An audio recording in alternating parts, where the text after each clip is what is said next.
Hello everyone. This is a no save, no damage playthrough of Resident Evil 2 Remake's Leon A scenario on hardcore difficulty, S+ rank. A no commentary version of this run can be found in the pinned comment in the comments section below. Look, man, I'm serious, okay? I saw this with my own eyes. Oh, I believe you, buddy. I believe you. Just tell us a story. Tell us a story. Okay, well, it was last Friday night. I was walking home from the bar, and this woman started coming towards me. She was staggering, you know, so I figured she was drunk. Whoa, whoa, whoa. Okay, tell us, be honest now. How many drinks did you have? No, man, I barely had a buzz on. Oh, come on. Look, just listen, all right? She got closer, and I got a good look at her. You had to see her eyes, her nose, her whole face. It looked like it was rotting. Yeah. She looked like a corpse. Like a walking corpse, man. Sounds like my wife.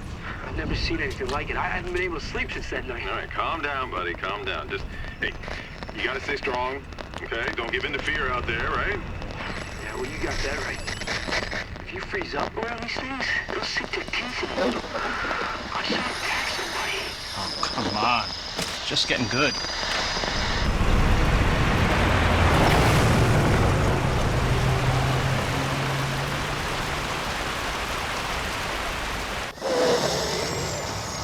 I need some sleep. Oh, shit!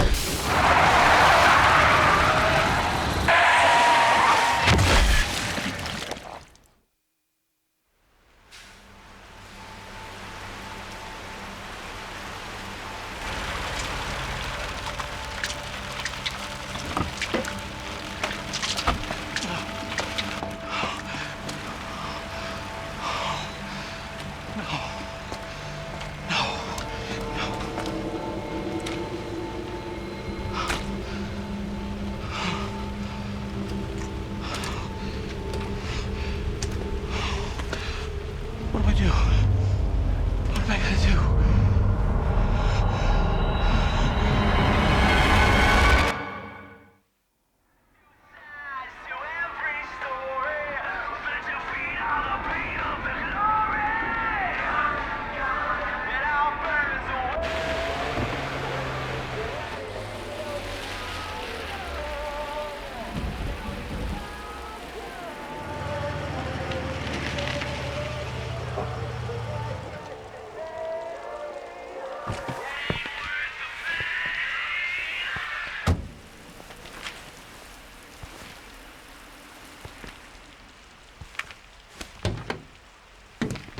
No one's around.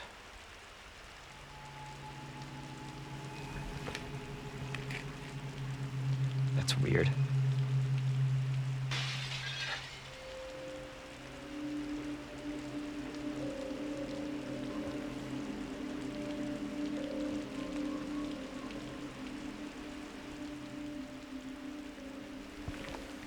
The requirements for S+ rank are finish the game in under 2 hours 30 minutes, using no infinite weapons, and 3 or fewer saves. Hello? Anybody there?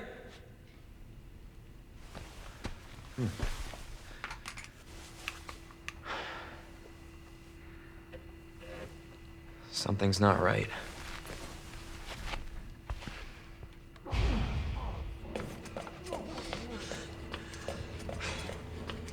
You all right? Don't move. I'll be back for you.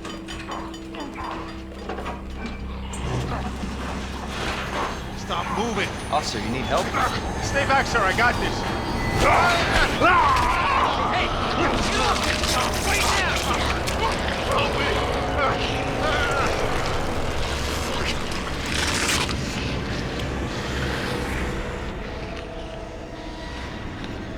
Freeze! I'll shoot! For the first zombie here, we can actually run right through him while he's getting up, because his collision box is actually kind of weird like that.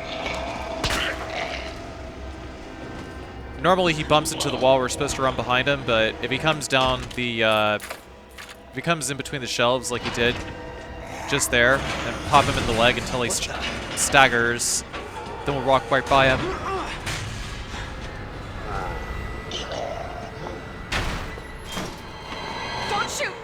Get down!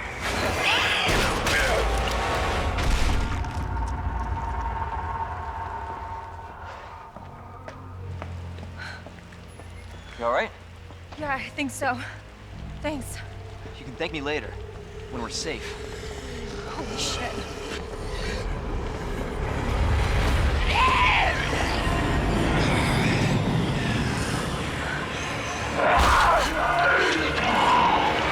Come on! Get in! Hold on.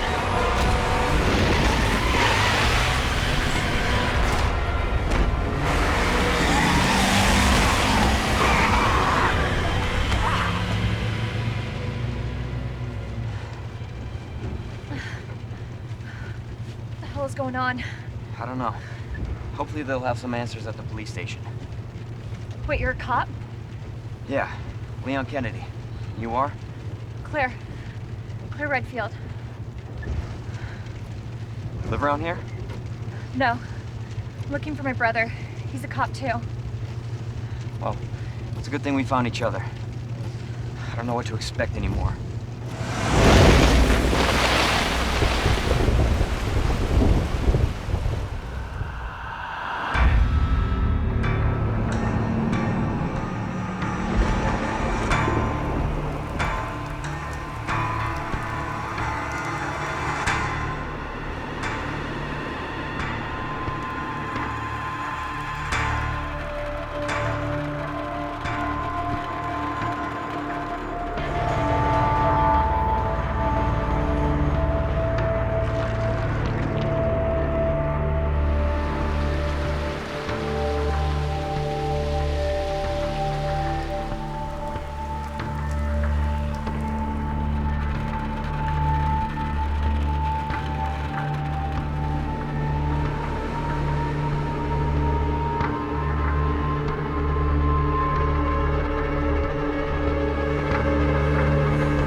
Attention all citizens. Due to the citywide outbreak, you are advised to take shelter at the Raccoon City Police Station. Free food and medical supplies will be provided to everyone in need. Oh my god, this is so unreal. Police station's not much farther. They'll know something. Yeah, but what if we're the only ones? What if there's no No, survivors? there's survivors. It's a big city. There has to be.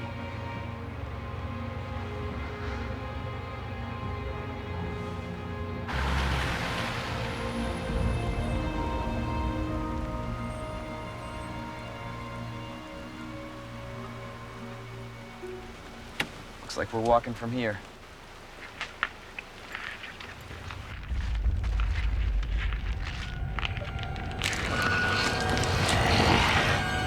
More like running. Yeah, good call. Leon, you gotta back up.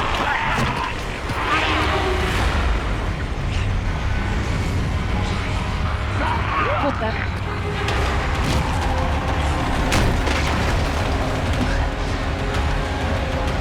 Holy shit. There, get out. Get out now! I can't! Hold on!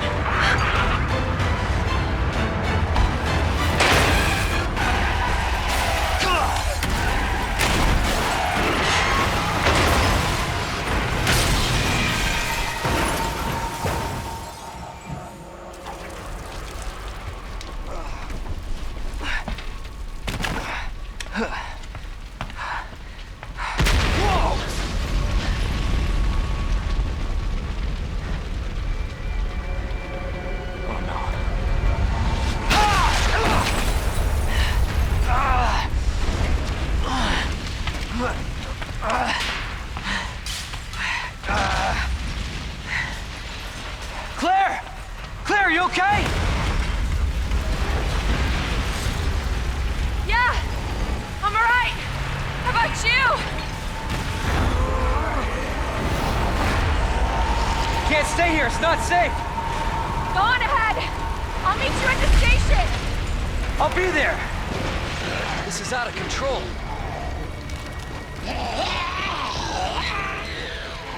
So on the way to the RPD, we're gonna dodge all of these zombies. On hardcore difficulty, zombies lunge twice. It's everybody.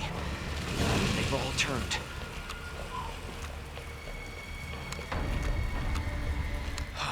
There it is. When going up and down the stairs, I aim for about every half second or so. Like I just raise and drop the gun. And that gives a slight speed boost. So I'm able to go up and down the stairs quicker.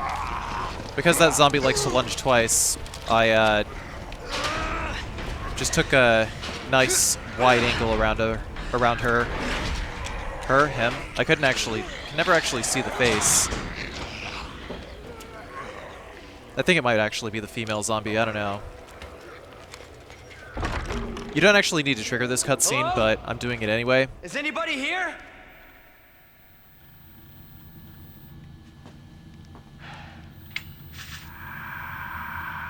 There has to be someone here.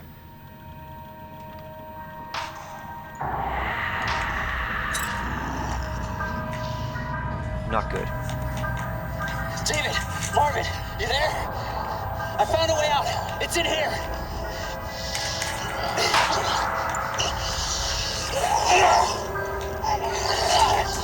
Send reinforcements. East hallway.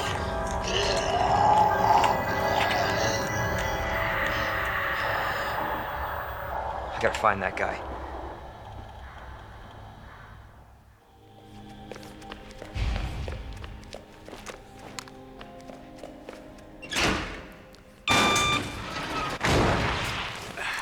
By the way, in case you couldn't tell from the pictures on the key bindings, this is the PC version. I'm using keyboard and mouse.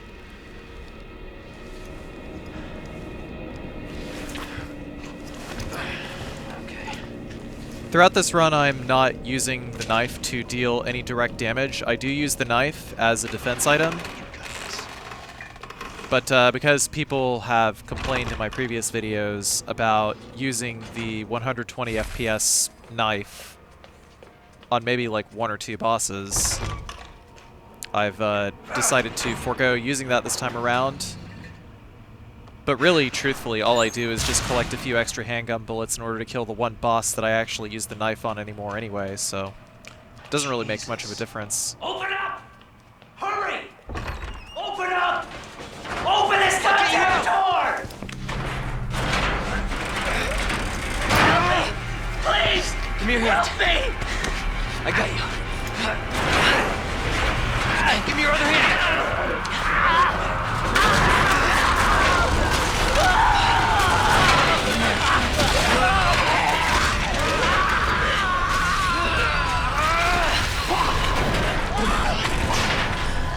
Jesus Christ.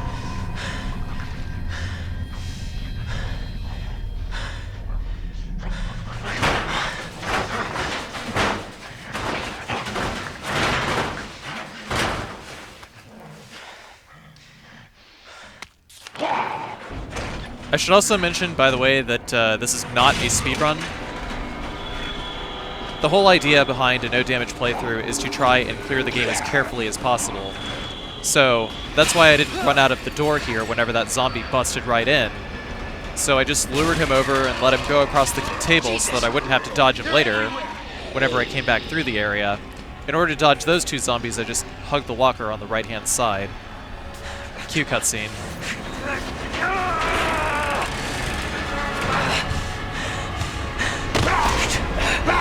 God damn it!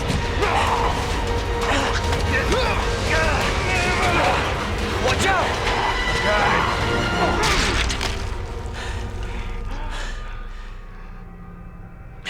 You're safe. For now. Thanks. Marvin Browner. Leon Kennedy. There was another off strike. I couldn't...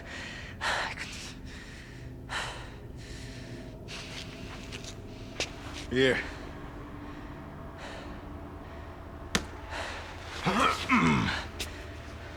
sure you did what you could, Leon.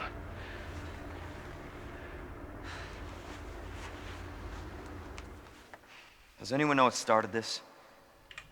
Not a clue. But honestly, all you need to know is that this place will eat you alive if you aren't careful. Yeah, well, I was supposed to start last week, and I got a call to stay away.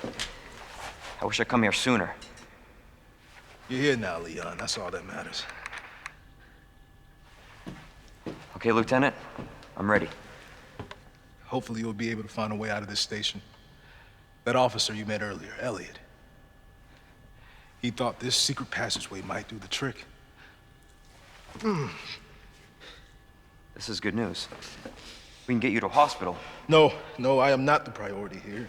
Lieutenant, I'm not just gonna leave you here. I'm giving you an order, rookie. You save yourself first. I'd come with you, but I'd just slow you down. Now, you'll need this. I can't take him. Stop. And don't make my mistake. If you see one of those things, uniform or not, you do not hesitate. You take it out, or you run. Got it? Yes, sir.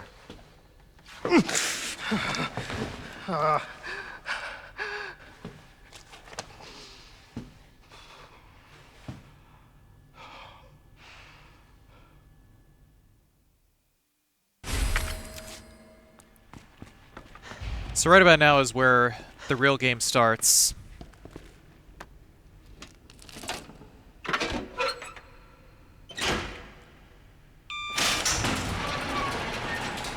First section This is not how I imagined my first day. is going to be the west side of the police station. First cycle through the west side of the police station. This is 73 Birdie. The rescue heading east. The river's down at RPD. Minute, I repeat. Oh, what the fuck?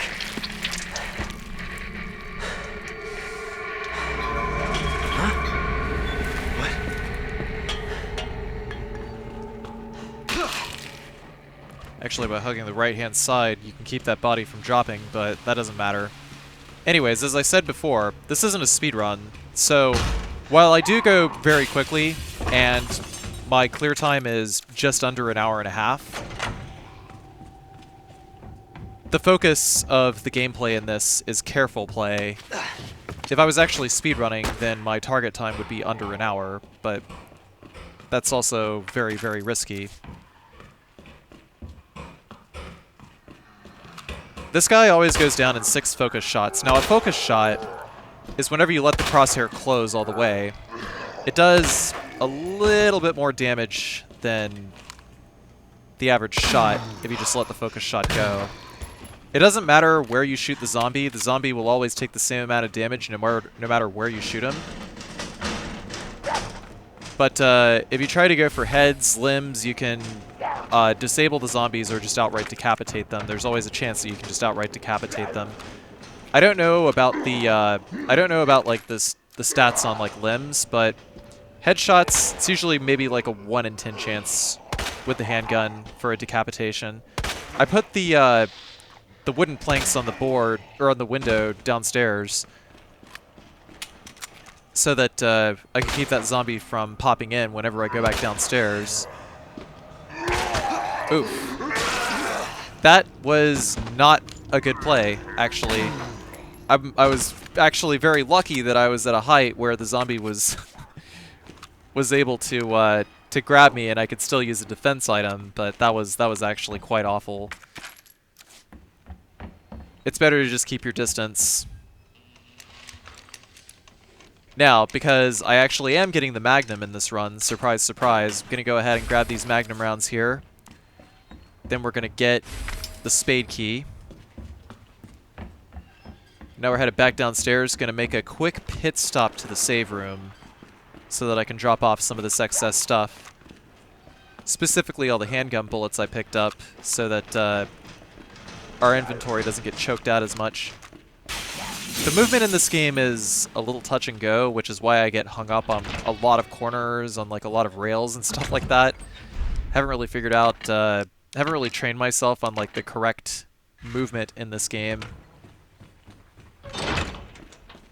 We're only going to take the handgun, the knife, and the spade key with us. The reason why I'm keeping the knife is to use exclusively as a defense item. Excuse me. And the reason why I'm taking the handgun is to poke zombies so that I can run around them. There's not a whole lot of that's actually happening.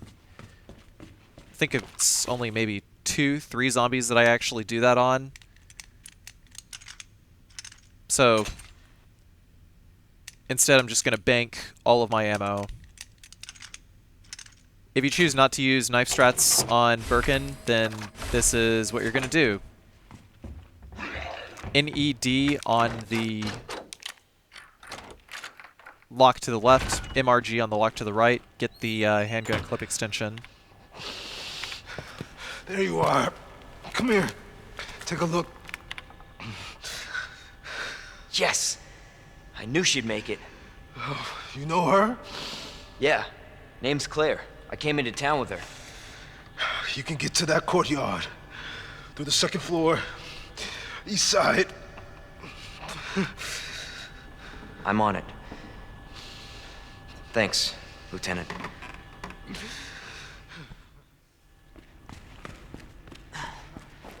Because the first boss takes a lot of handgun bullets, it's basically what we're going to save all those handgun bullets for, is just for prodding our way around zombies and otherwise. If we actually have to kill zombies, we're going to use the shotgun for that, and we're going to get the shotgun very soon. If you want, you can go use some wooden boards on the windows on the first floor, where the liquor hallway used to be if you played Resident Evil 2 Classic, before triggering this cutscene, of course. Because once you trigger this cutscene, then that west hallway is going to repopulate with zombies.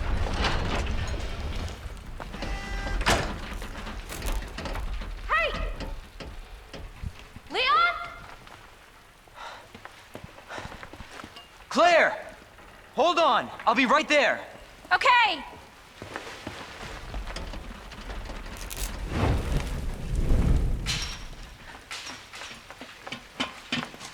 Claire! It's so nice to see you. How you doing? That helicopter just came out of nowhere. I'm in one piece. I'm guessing you don't have a key in one of those fancy pockets? Unfortunately, no. But how are you doing? You know, just surviving. That's good. Yeah. Any luck with your brother? No, not yet. Claire, don't lose hope. I'm sure we're gonna find him.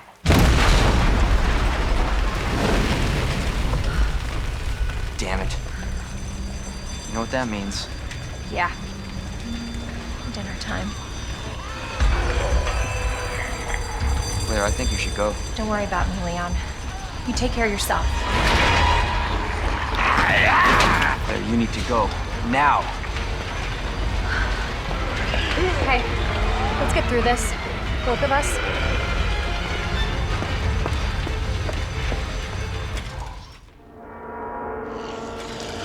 Marvin, we've got a situation here. I'm surrounded by zombies. Marvin, do you copy? Marvin! Damn it. Now that we have the bolt cutters, we can explore a little more of the east side, but really just the one room. The one eastern office over here. We're going to pick up the flash grenade, pick up the bullets over here. We have to do everything in here in a specific order, by the way.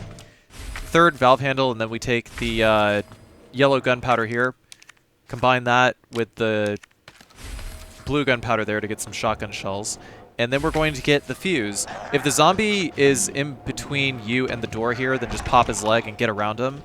But basically, we want to clear out the eastern office as quickly as possible of all the requisite items. Just don't even bother going for the blue gunpowder. It's absolutely not worth it.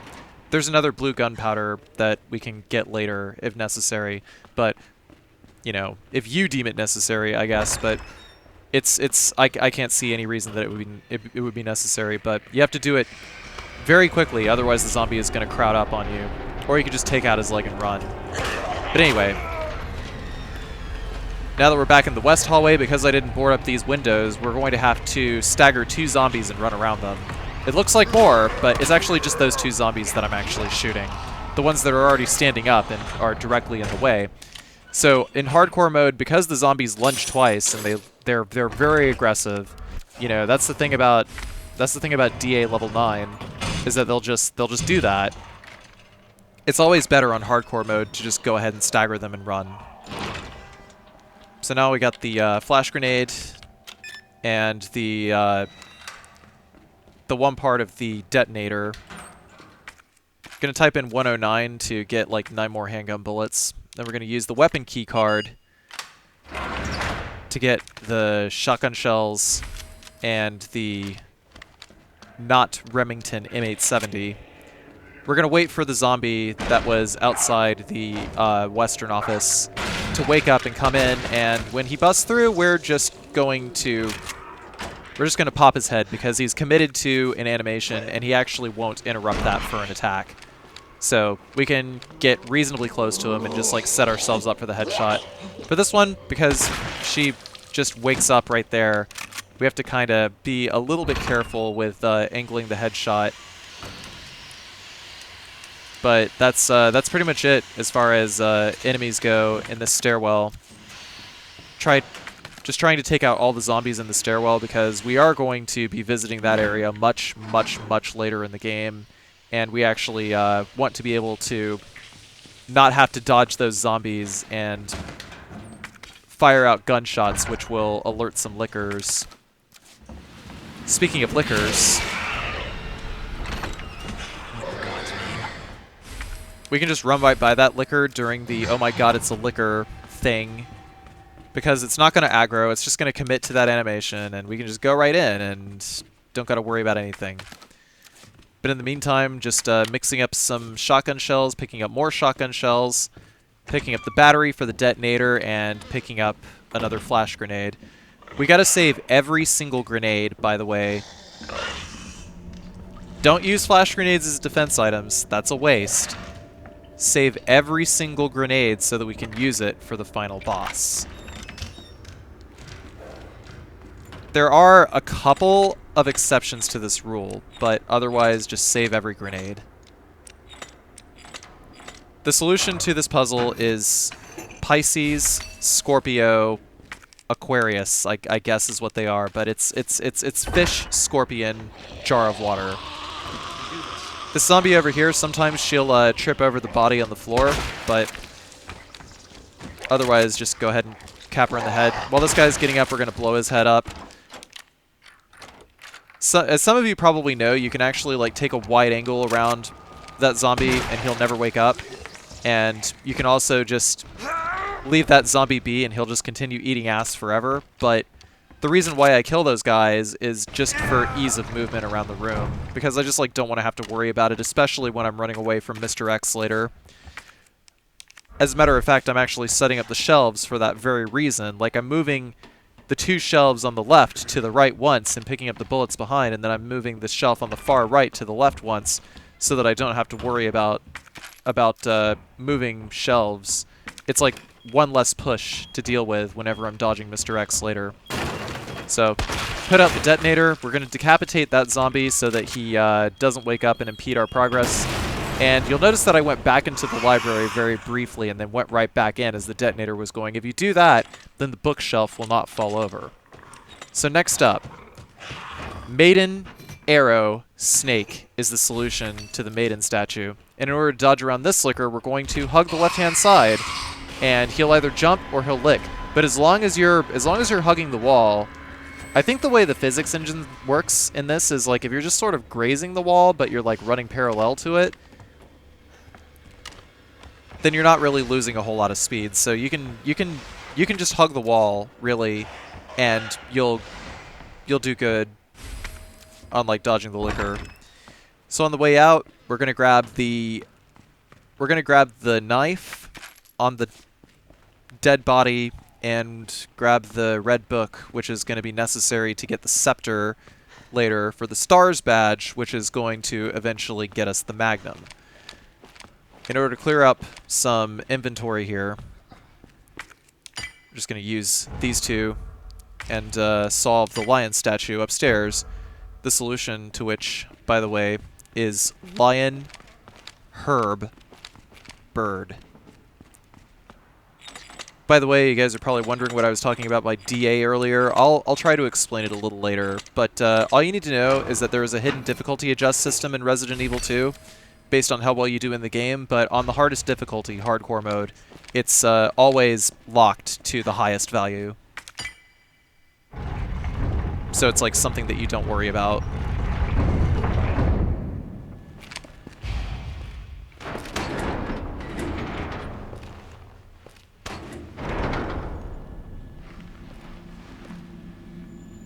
So it goes underground. Huh. That's it. That's our way out. Lieutenant Branna! Marvin! It's time to go. Hey, Marvin. We need to get you to a hospital right now. No, save yourself. Come on, I've got you. Go! Look, we can still make it out of here together. Just give me... It's too late. I tried, Leon. But I couldn't stop it. We can't let this thing spread. It's on you now. Just go.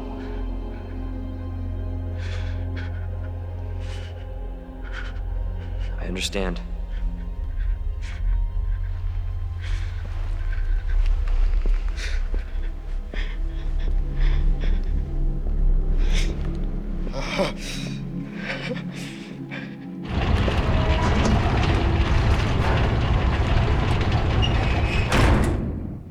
I won't let you down, Marvin.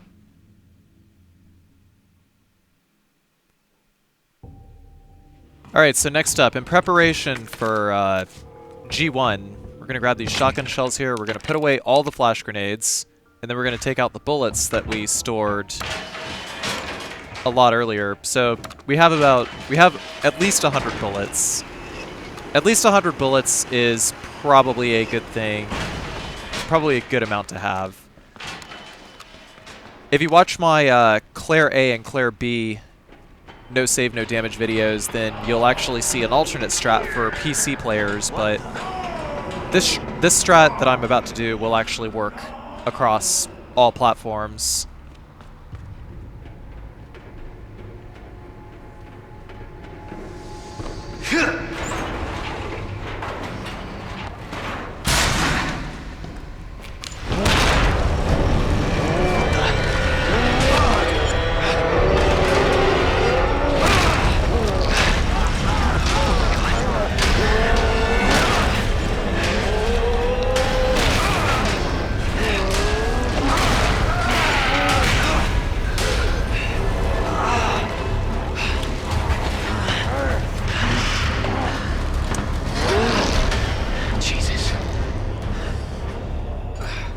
So we're going to open this up with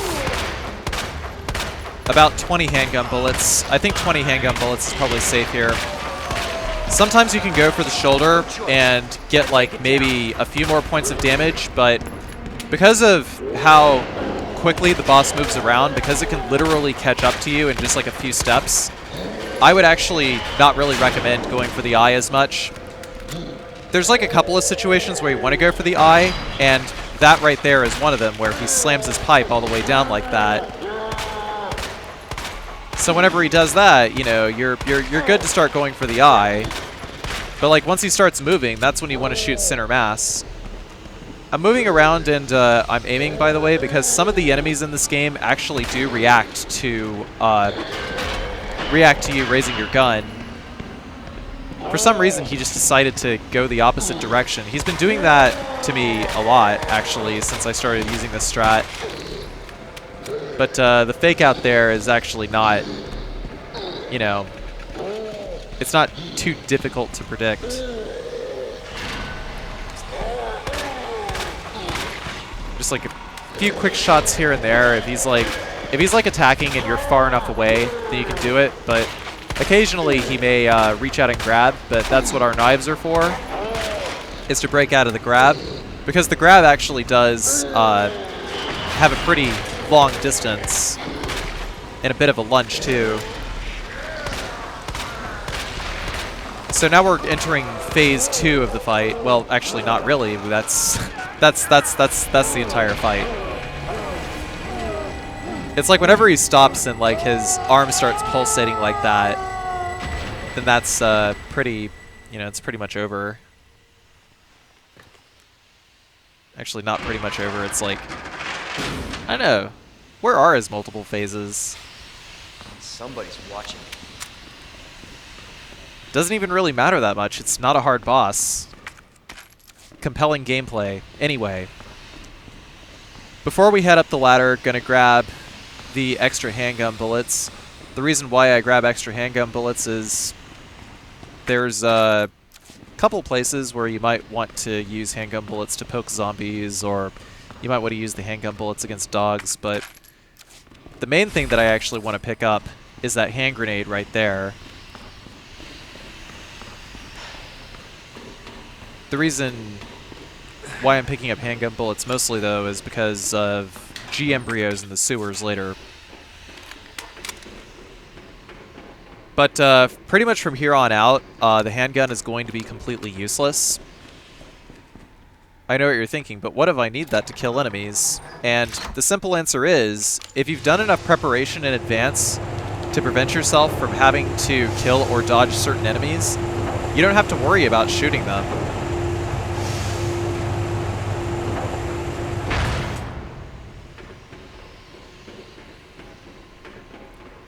Really, the whole trick to getting an S+ rank is just planning. That's all it is. It's just planning and not wasting time.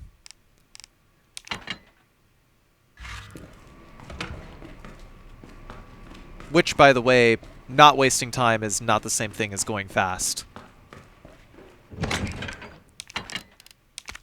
So by not wasting time, I was able to clear the game in about an hour and a half. This is not a speed run. Again.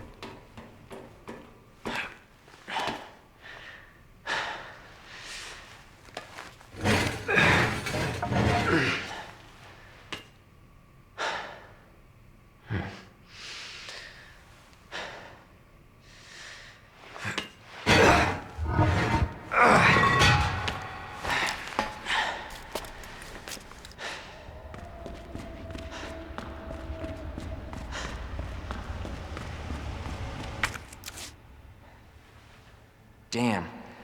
Need a key card.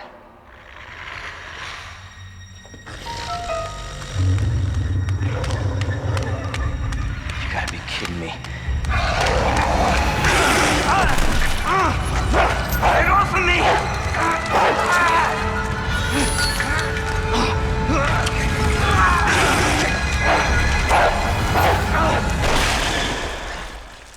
Hey, Who is that? stay sharp.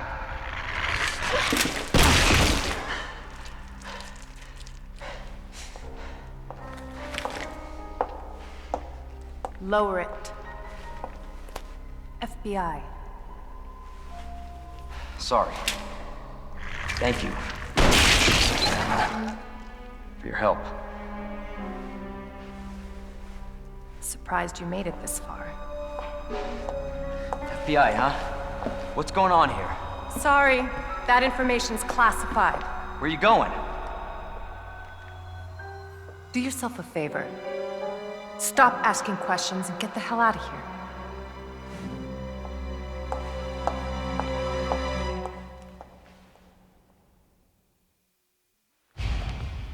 Hey! I'm not done talking to you!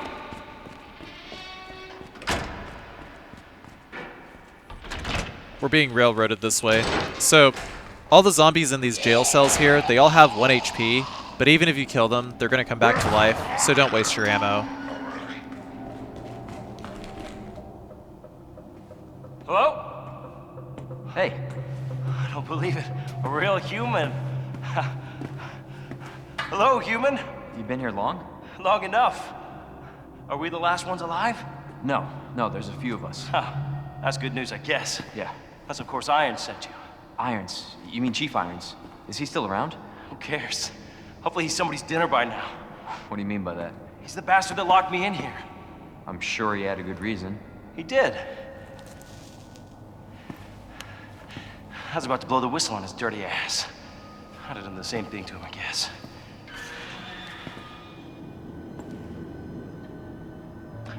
Hey, I'll make you a deal. Unlock this cell and I'll give you this.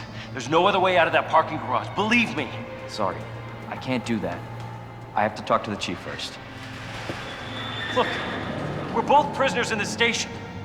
So either we play nice and help each other out, or... Shit. It's coming. What? What's coming? Come on. Come on, don't be an asshole. Okay, you need this. Just get me the fuck out of here!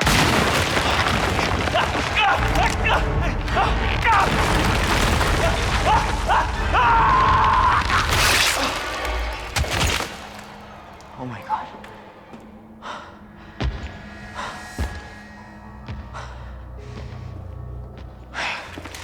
Who is that?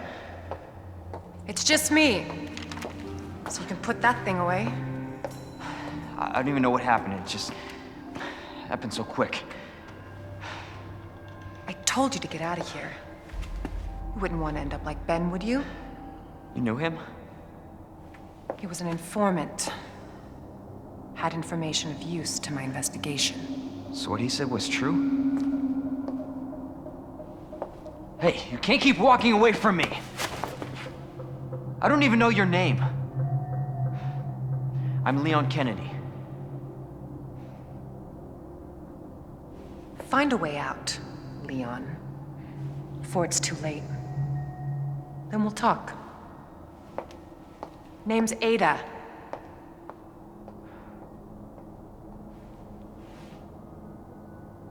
Well, I guess the deal's on.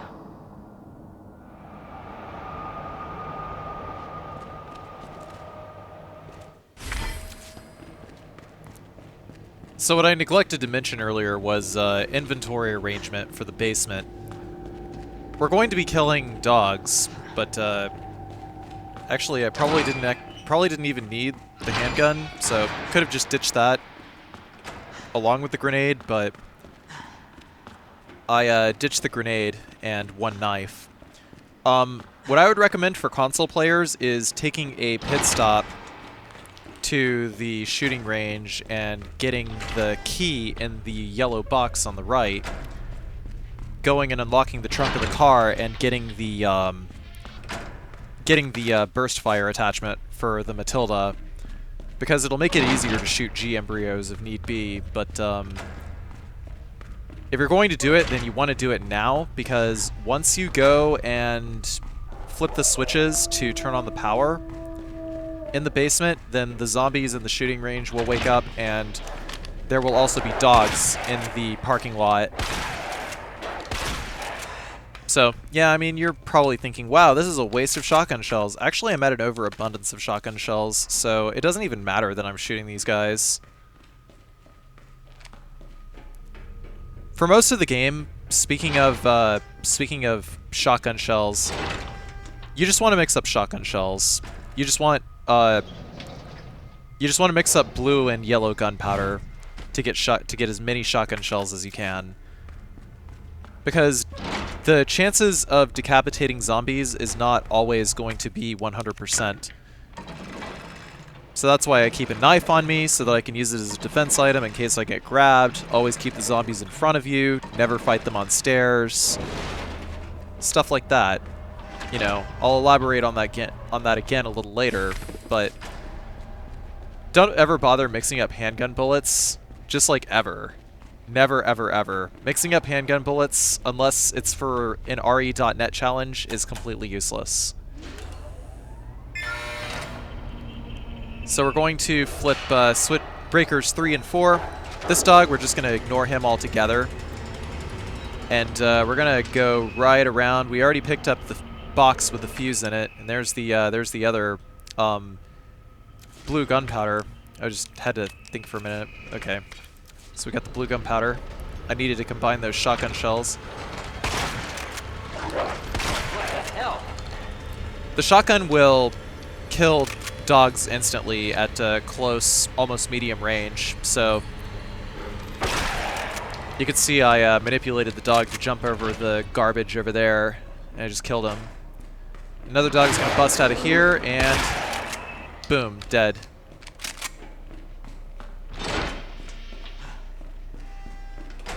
Because I killed the dogs in the crates earlier,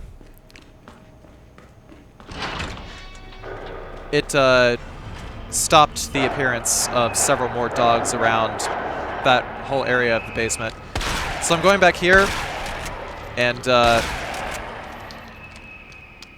okay, that strat, I'm going to admit, that strat was actually a little risky, but it's also probably the best choke point for all of those dogs to just like guarantee that they'll like head in your general direction. Like, the shotgun just barely cocked quickly enough for me to be able to take all 3 of those dogs out.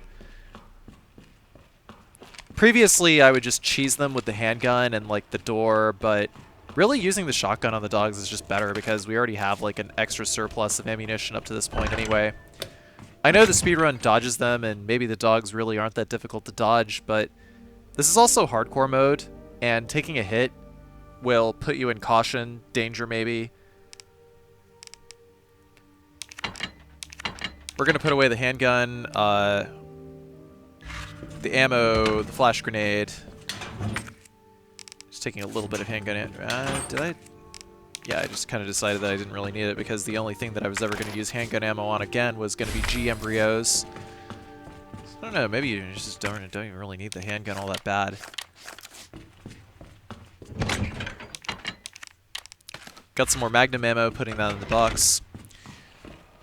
So I guess I'll talk a little bit more about using the shotgun on zombies. A lot of people have been wondering, why is it so difficult to decapitate zombies? And that's because you have to be pretty close to them. Until you get the upgraded shotgun, it's not so easy to decapitate them. It's actually very easy to decapitate zombies from roughly double the distance once you have the barrel attachment, which chokes the spread of the shotgun. It allows you to fire further, so there's less damage degradation too. But yeah, if a zombie grabs you, you always want to have a knife. Always, always, always. Because then you break out and you can just retrieve the knife right back after you decapitate them. And it also makes the zombies really, really easy to set up for a decapitation. So we're going to combine the hand with the book that we got from the library earlier, that book that we've been keeping in our inventory this whole time, and now we're going to get the scepter, which we need to combine with a jewel box later in order to get the STARS badge from said box. Then we are going to take said STARS badge and use it on the computer in the STARS office to get the Magnum. But we aren't going to do that until much, much later in the game, when we actually have the opportunity to backtrack into the RPD and be able to do that. Because it's not like we need the Magnum now. The only enemies that we're actually going to use the Magnum on are a few late-game enemies, G embryos, and the 2 bosses at the end of the game. So over here, I'm going ahead and clearing out these 2 zombies, just in case I need to head through this way when dodging Mr. X later. It depends on where Mr. X is going to be whenever we exit the clock tower. We could either go 3rd floor or 2nd floor, but Mr. X is always going to be, without fail, outside of the clock tower. So basically having either route available is a good idea.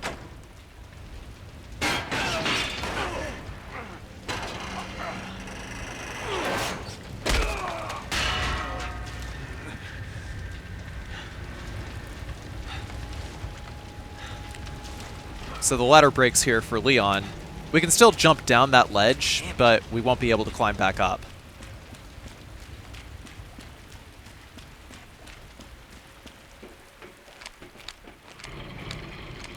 So here's a little throwback to Resident Evil 2 Classic.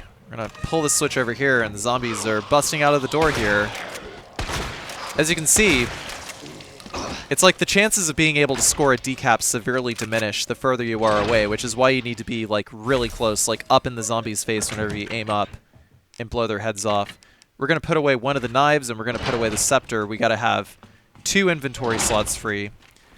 And I'm carrying the 1 flash grenade that I got in the locker upstairs. In case you missed it, there was a flash grenade in the locker upstairs. I probably should have outright mentioned that. But the reason why I want to keep the flash grenade is for the express purpose of escaping the jail. That's one of the only exceptions to the don't use any grenades rule. But it's like a very strategic grenade throw. Jesus Christ!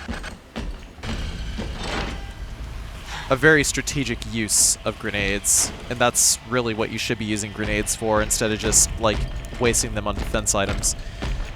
The reason why I go out onto the rooftop here to dodge Mr. X instead of baiting out the punch is because there's no telling when Mr. X will actually punch, and sometimes he follows up with a second punch. If I get too close, then he'll probably grab me with a grab that has a 0 frame startup. So it's just safer to just dodge him the long way and don't trigger any of his attacks.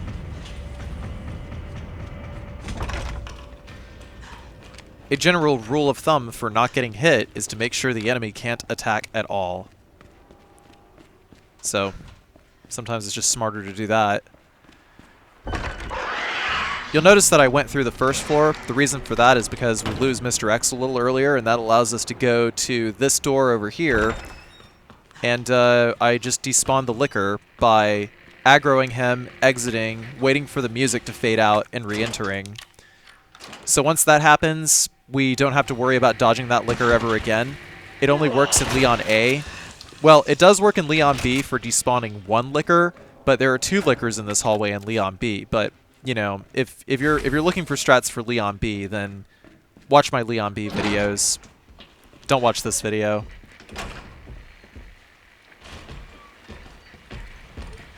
Sometimes whenever you grab both of the items in the records room here, Mr. X will teleport over and just like aggressively go towards the records room. He just like homes in on you. But when he does that, you know, this is where we back up and lure him around in a circle so that we can get around him. Now that we have the jack, we're going to go straight into the library. We're never going to bother visiting the weapons locker ever again, by the way, so there's no need to go through the first floor, west side of the RPD. The only reason we ever wanted to go to the first floor west side of the RPD was expressly for the jack handle, because now that it's repopulated with enemies, and especially liquors, we don't want to go back. Like, absolutely not go back. Okay, so yeah, we already set this up here, so I only needed to shift the shelves to the right once, so I don't have to use a flash grenade on Mr. X in order to do it.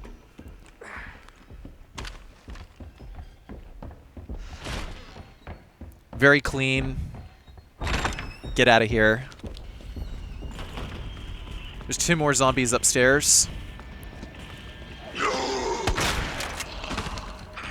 I didn't score a decap. I had no idea how much HP that zombie had left, so I didn't want to take any chances. But we still got plenty of ammo for every zombie that we're going to come across. So you can use 2 shells, sometimes even 3, if you need to. It looks like I'm very, very tight on ammo, but the truth of the matter is it's all routed ammo, so it's not very... It's actually not very tight at all. As long as you know which guns you are going to be using where and how, then you don't even need to worry about having, like, excess ammo.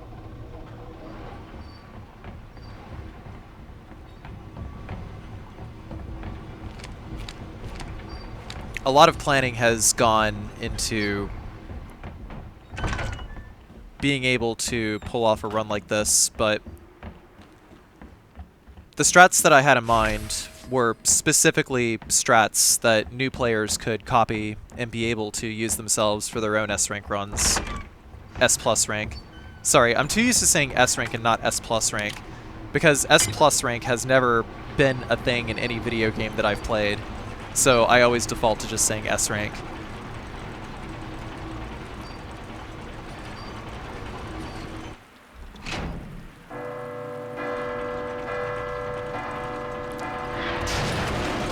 But so far, getting S plus rank on hardcore in Resident Evil 2 Remake is one of the toughest challenges.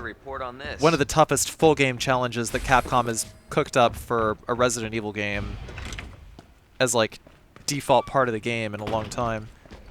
We can see that Mr. X is over on the other side of the balcony, so we're not going to go through the 3rd floor in order to go down to the east side of the RPD. So we're going to fall through the planks here, just take ourselves a little shortcut. There's a reason why I didn't fall through the planks before, is because I wanted to be able to save it as a shortcut. You won't be able to jump down that hole later if you decide to fall down it once.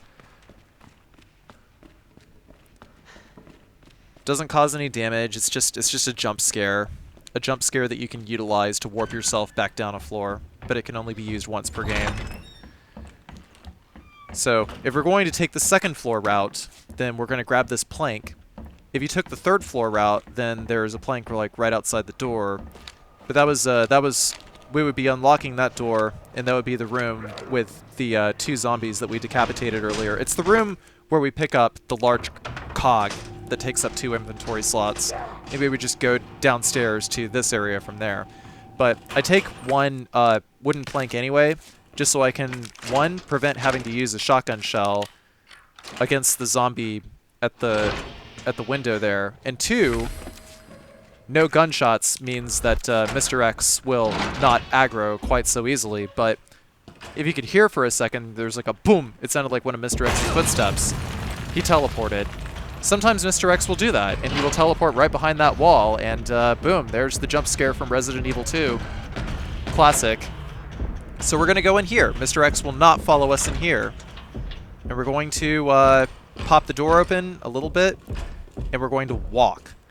Mr. X has very similar stealthing mechanics to the Lickers. Mr. X was in the press room. That's the press room on the other side that he just like knocked open. So then we're going to go this way, and hopefully Mr. X will not head us off at this door, but if he does, then we're going to backtrack, go up through the 3rd floor, and jump down where the ladder broke down earlier, and just lead Mr. X in a huge circle in order to get back down here. Is the easiest way to get back down. You gotta have strats, you gotta have backup strats. But the reason why I run everything the way that I do is so that I have strats and backup strats.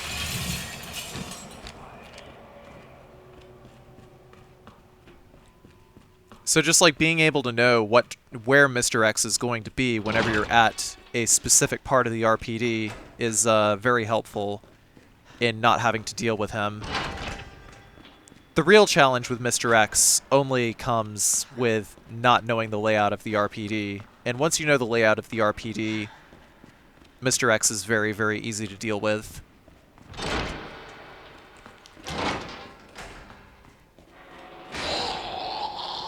Coming up here, section is kind of difficult, but there's going to be a couple of cutscenes between now and then.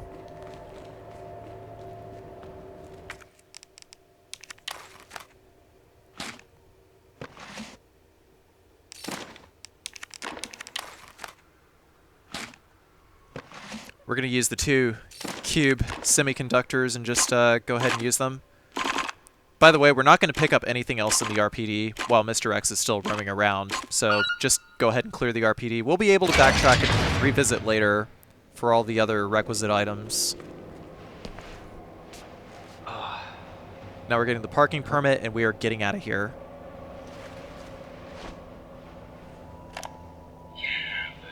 That doesn't explain the rumors about the orphanage. I just find it way too coincidental Umbrella's one of the benefactors. You told me this interview was about the new scholarship umbrella setup. Come on, Annette. Nobody cares about that. They want to know about the G virus. Where did you hear about this? And that big fucking sinkhole in the city, which, by the way, rumor has it goes straight to your underground lab. Now, are you going to talk to me, or are you going to... This interview's over. Bitch.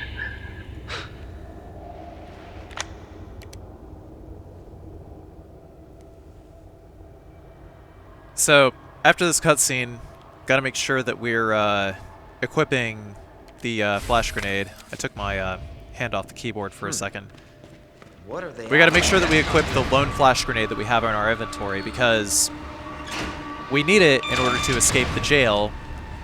We're gonna start by luring Mr. X into this area. The movement has to be pretty specific here.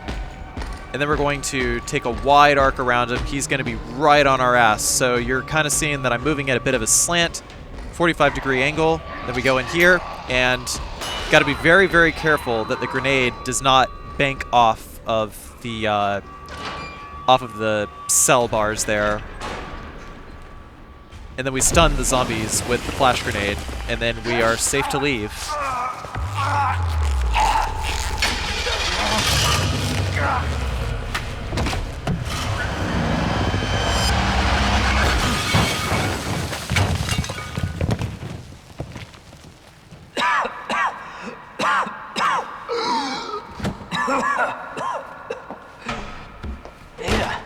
This is getting old. Saving your ass, that's twice. I didn't realize you were keeping score. Look, this isn't a game. You gotta be kidding me. Nothing dies down here.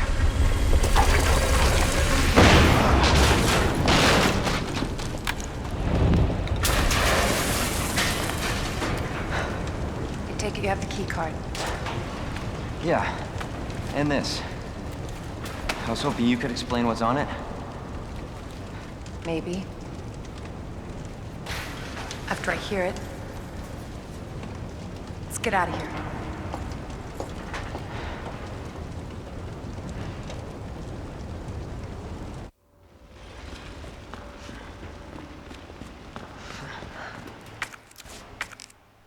There's not a whole lot going on for these this next section of gameplay over here.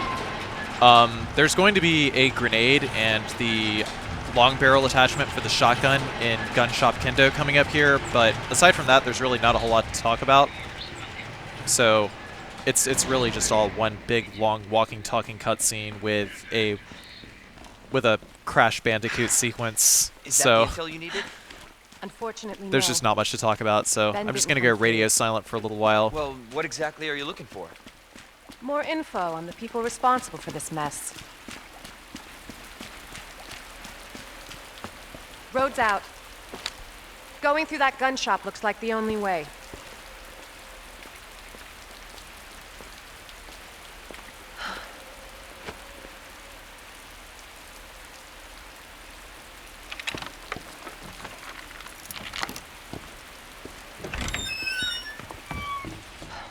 What a mess.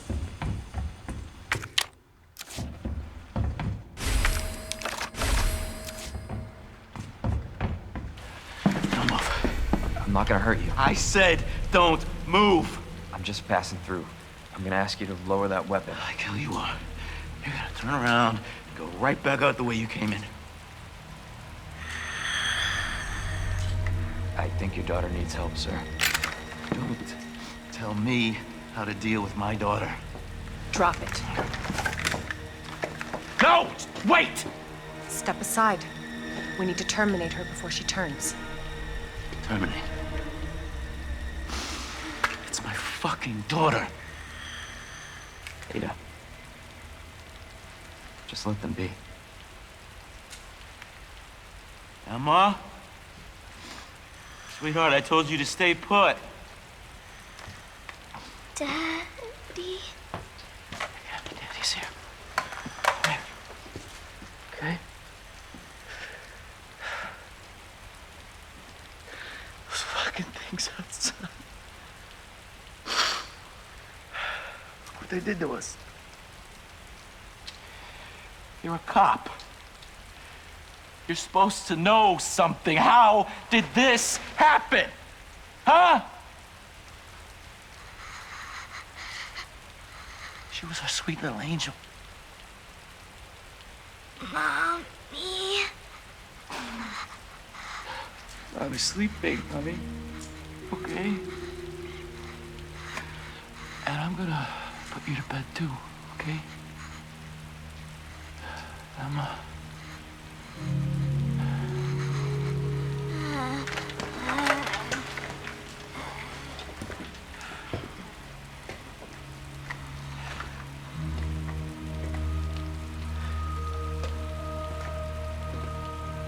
Just go.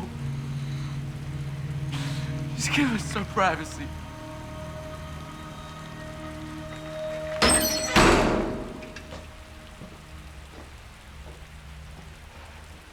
You know, it's one thing to keep the truth from me, but why him?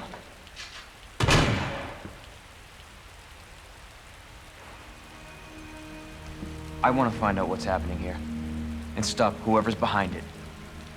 Helping people like them? That's why I joined the force.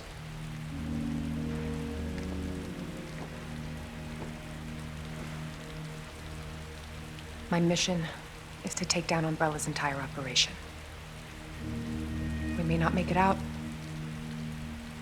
Whatever it takes to save this city. Count me in.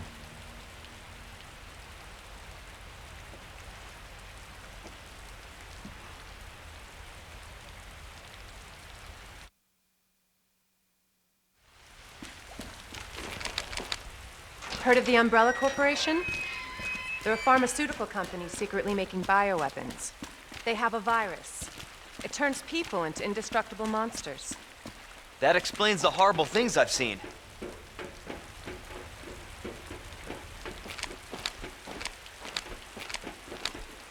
And that's why I'm looking for Annette Berkeley. She's the one at Umbrella responsible for how we get to it. Based on what you've said, the sewer seems fitting. Well said. After you. Gee, thanks. Can't imagine a real scientist being down here. According to HQ, this leads right into Umbrella's secret facility. Come on. Sewers are run by the city. How could they have a facility without the authorities knowing? Welcome to corporate America. Umbrella's control Raccoon City. Jesus! That an earthquake?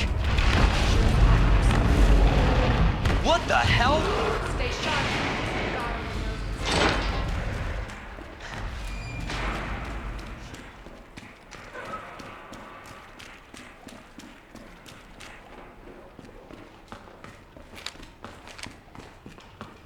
Oh, real quickish, by the way.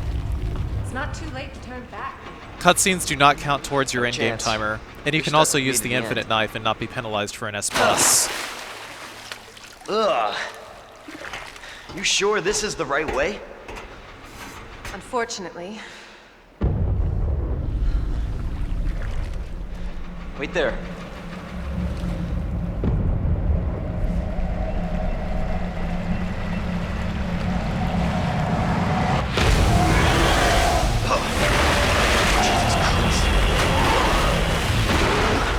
Leon! Get out of there!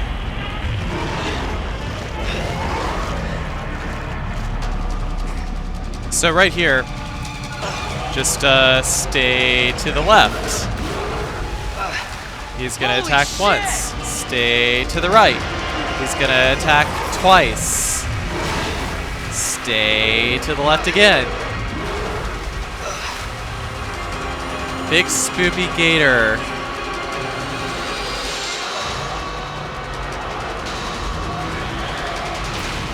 Uncharted sequence. Kaboom. Smile you mother.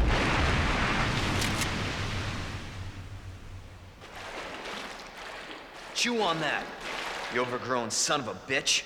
Also, there's a grenade into the garbage, into the left side. Grenade in the garbage on the left side. I can't English right now. I did something very hard. Please Leon, clap. up here. What the hell was... Just get up here. Please 8. Can't say I didn't warn you. You said the virus turned people into monsters, not reptiles. Fair point. I'm just impressed you made it in one piece.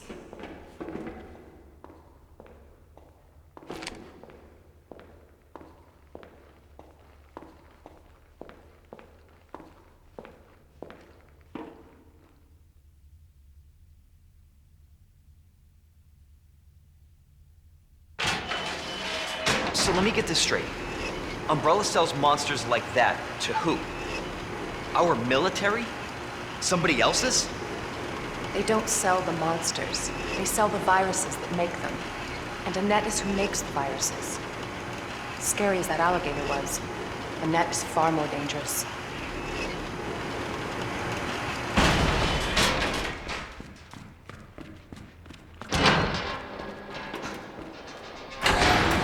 Definitely William's handiwork. Identify yourself. Annette Birkin. She's who we're looking for? Not much time. Need to dispose of it. We're here for the G-Virus. That's not gonna happen. I'm warning you, Doctor. Oh, yeah? Hey! Stop!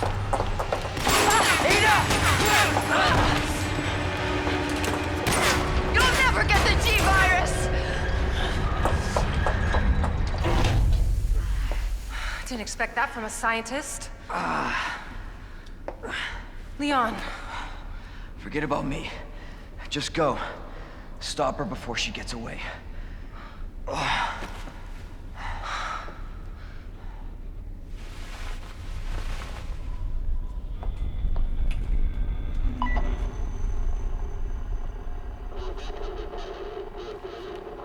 I'm right outside the facility, in pursuit of Annette.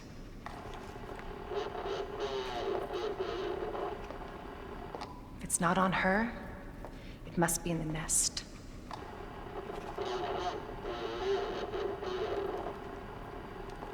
Once it's in hand, I'll call for extraction.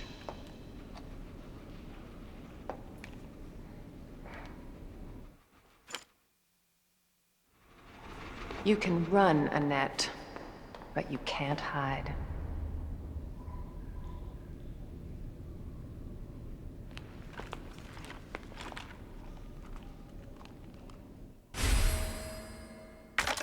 It's secret weapon time.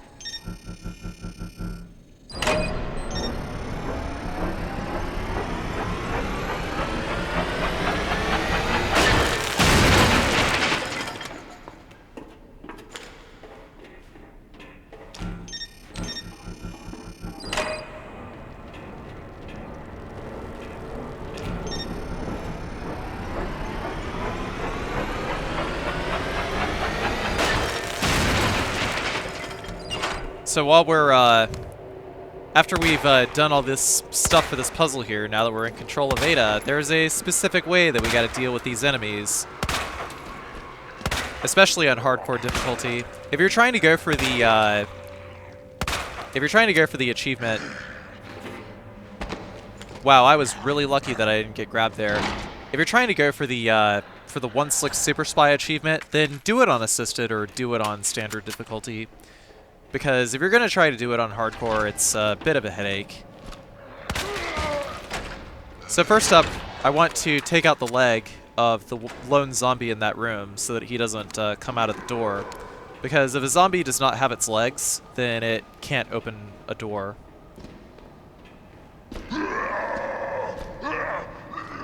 Second zombie over here, just going to squeeze right behind him.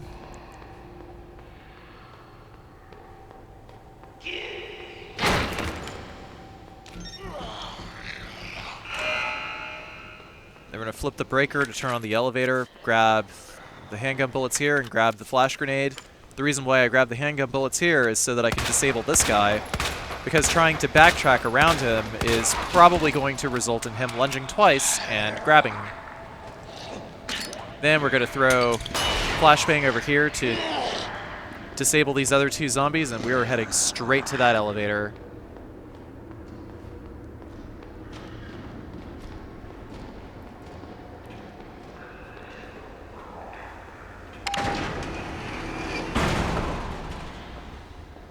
got you now.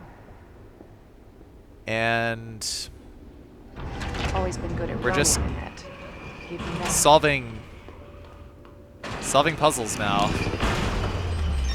Persistent bastard, aren't you?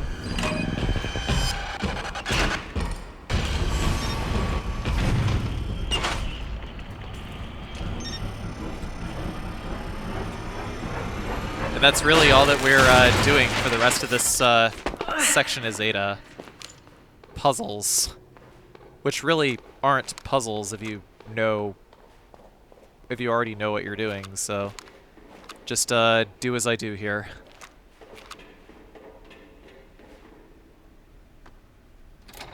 Pretty self-explanatory.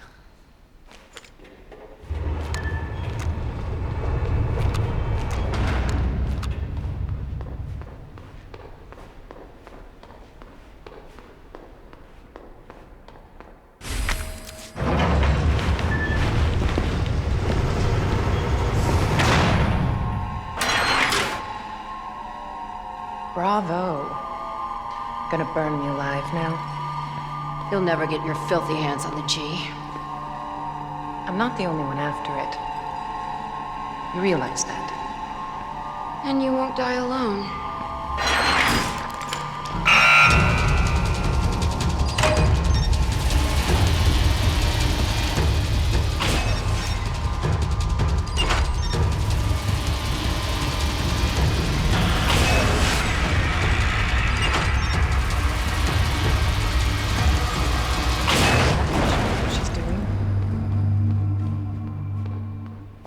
Visitor clearance confirmed. Your ID is authorized until October 1st. Please return before this date. Not gonna happen.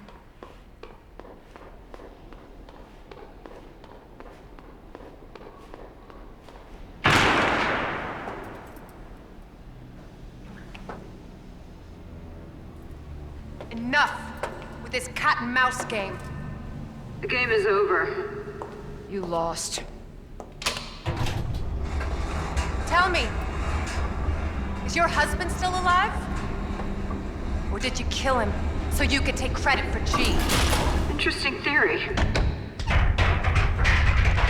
You don't cooperate, I'll get a sample from the nest.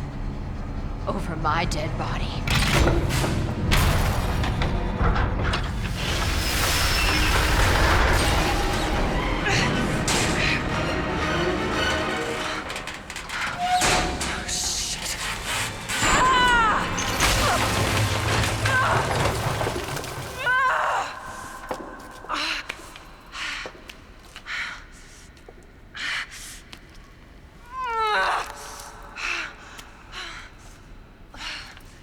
Where's Leon when I need him?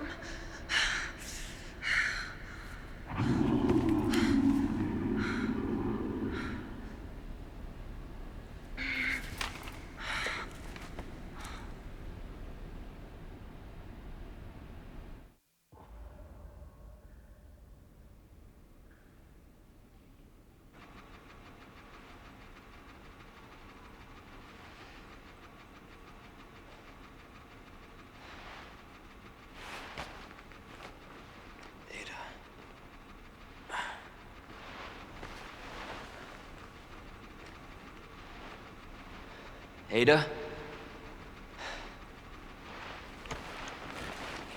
Damn it.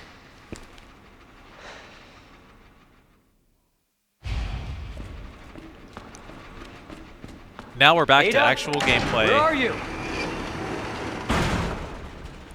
Before we traverse the sewers, we're gonna open this box here and take the scepter and drop off all our grenades.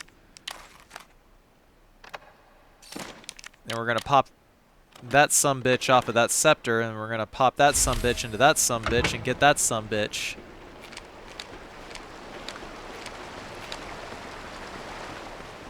Which we're gonna take through another sumbitch in order to get another sumbitch. That's a pleasant smell. Typical Resident Evil gameplay formula. Anyway.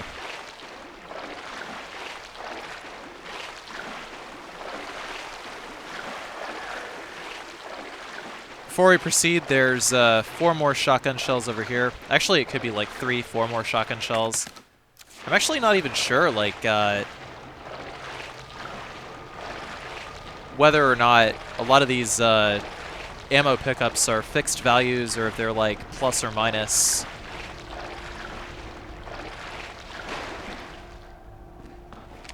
Plus or minus a bullet or 2. If we went and grabbed the shotgun shells, then this zombie is going to be on the staircase, and he's dabbing. Wow, this was the attempt where that zombie dabbed. Huh. I just shot him in the face and he decided to dab on me. What a hater.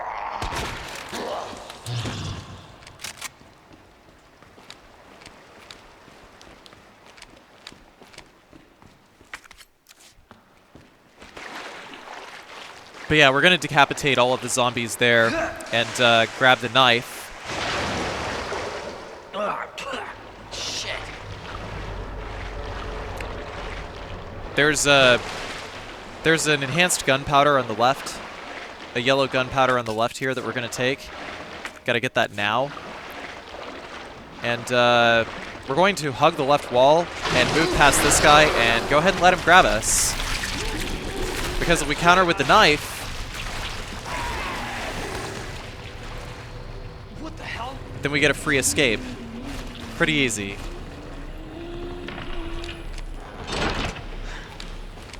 Cable car. Interesting.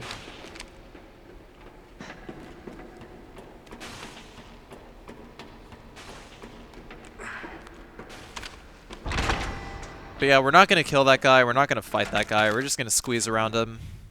Where'd she go? I actually found that tech out my very first playthrough, but of course much better tech came in the form of being able to pop them while they're in the water and run around them, but I feel as though that's not that consistent. I'll explain that in a sec.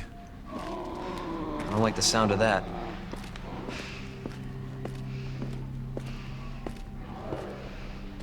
Come on.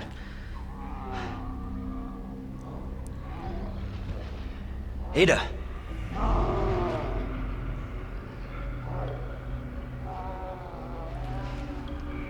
I'm coming, Ada.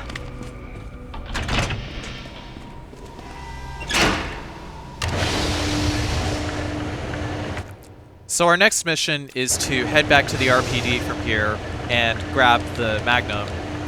Now that there's no Mr. X wandering around, we are actually free to backtrack through a very, very short portion of the RPD in order to get the Magnum and all of the upgrades, which are going to be necessary for dealing with the G embryos and the, G adults in the G adult hive.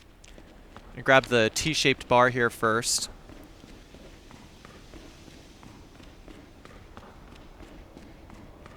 Also gonna duck over to the right and open the safe here. Combination for the safe is 212-8.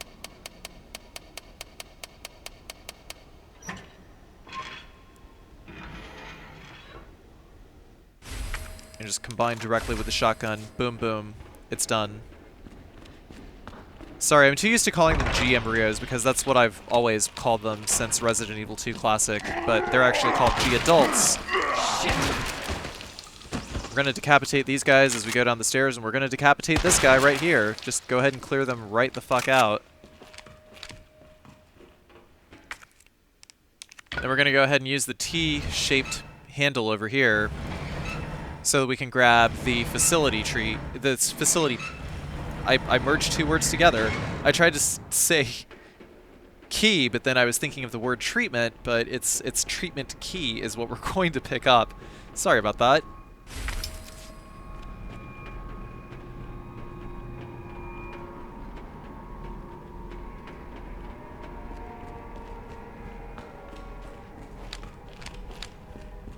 The facility tree.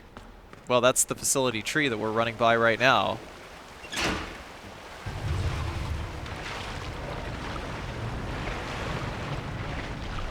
Weed is illegal. We're a cop and we shouldn't smoke it. Anyway. So there's going to be another slidey boy coming out of the hole over here. And we're going to kind of hug this garbage on the left side.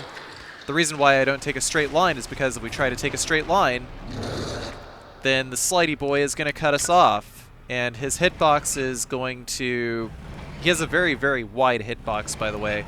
So whenever he comes out of that pipe, if he falls within like Leon's vicinity, like too close, then Leon will be stunned and will get grabbed again, and we'll be forced to use the grenade in our inventory that we just picked up.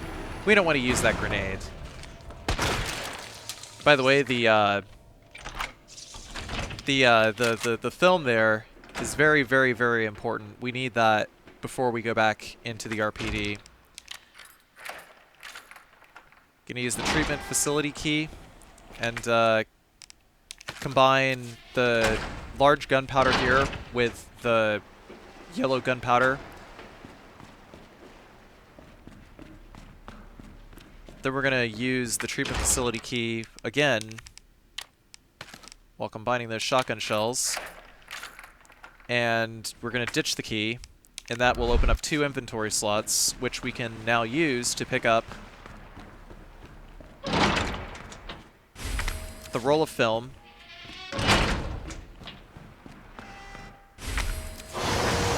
and the rook plug. So now we're going through this door, and you can see the scratch marks on the wall, and we're gonna just go right over here.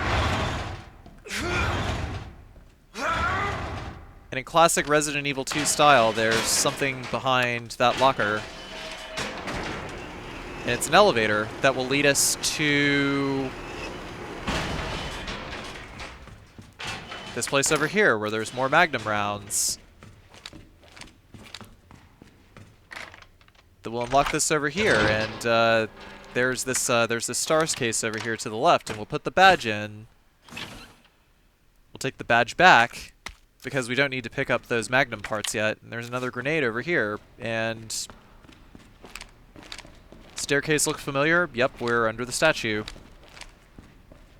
And now we can head back into the RPD by using the T-shaped handle in the save room under the fountain statue.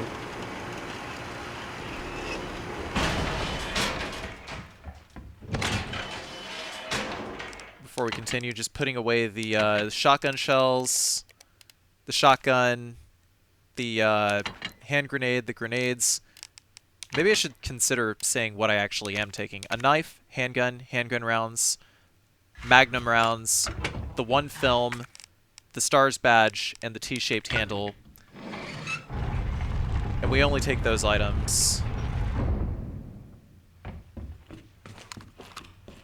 Mr. X will not be wandering this area, but if we come out of the fountain here, Marvin, then Marvin is now a zombie. Actually, Marvin could have been a zombie before, but we didn't get close enough to actually trigger Marvin waking up, so we're just going to use the handgun to put him out of his misery.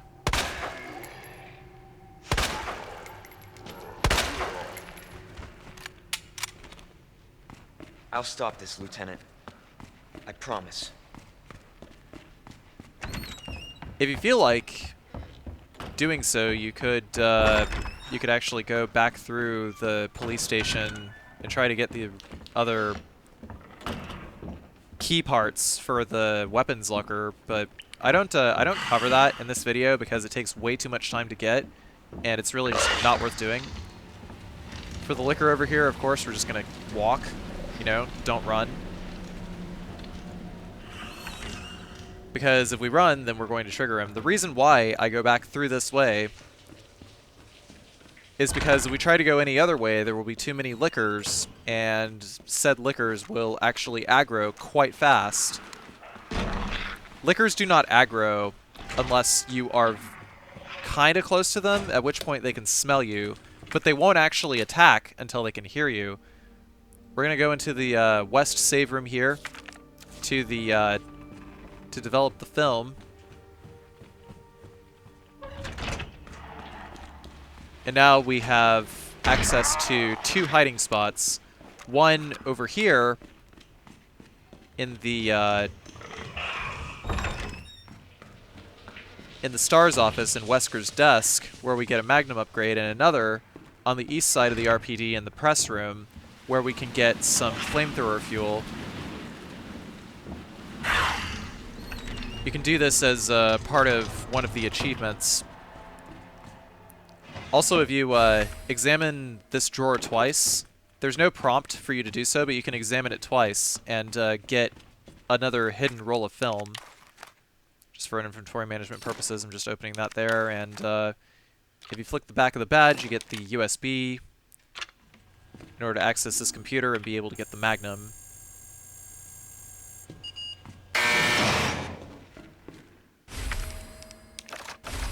We'll combine it with the red dot sight that we got from Wesker's desk. Once again, we're walking through. So that liquor, if we go through this way, is the only enemy that we actually have to get around. If you try to go through any other area, then you run the risk of aggroing other enemies, and which specifically liquors, aggroing other liquors, and those liquors are just gonna fuck your Christmas up. Third floor and first floor, just avoid them altogether. So it's like the safest route that you could possibly take. And so far we have 22 Magnum rounds. And on the way out, we're going to get the other Magnum parts and combine them with this Magnum. Overall, I have no idea how long this took. Probably about like an extra 5 minutes or so. I estimate maybe 5 minutes.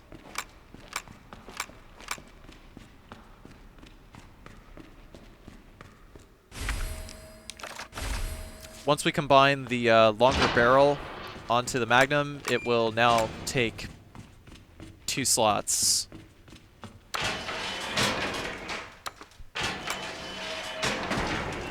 We don't need the shotgun for now, so we're just going to use the Magnum and the handgun through this area.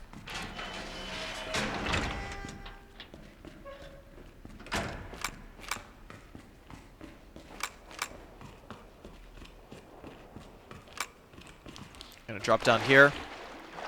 There's gonna be 3 zombies popping out of the water here, but that's okay. We have a super OP gun that we can use to pop their heads.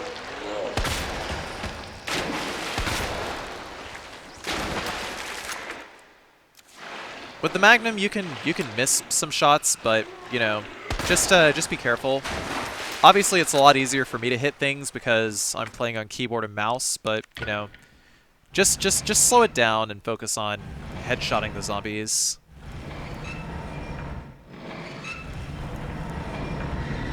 One other thing about using the custom Magnum is that you can actually get focus shots faster.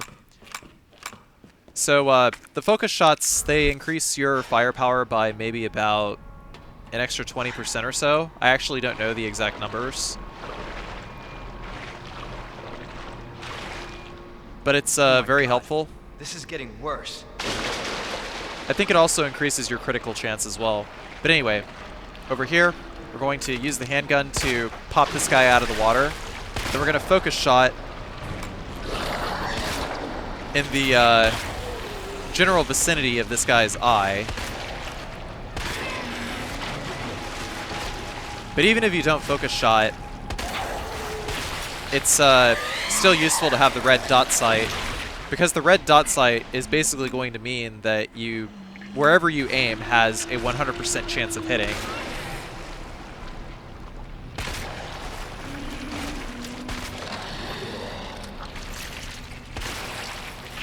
So the reason why I carried the handgun is if you see the animation where they're about to spit embryos here, then you want to backtrack.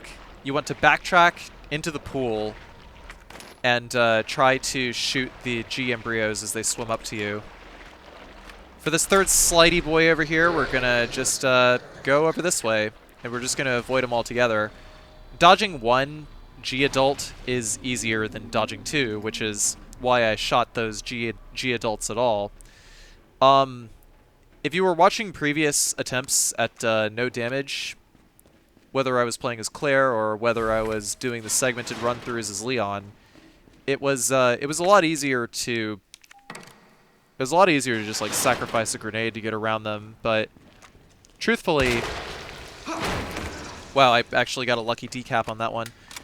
I was shooting that guy and running out to grab the queen plug, send him to jail, and just unload my ammo into him. But that made quick work of him. But yeah, as I was saying, I want to use the Magnum specifically to save the grenades.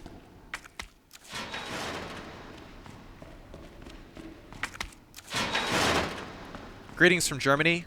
Long-time viewer, first-time speedrunner. Save the grenades.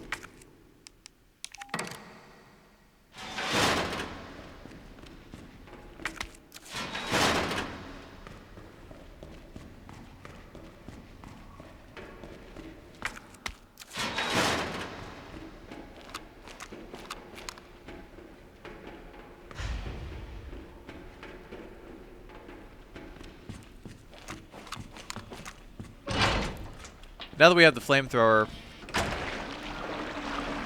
we gotta save all of the fuel.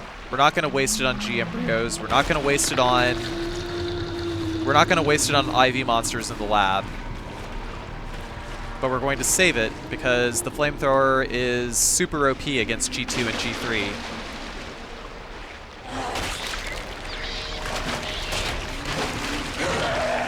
The hell was that?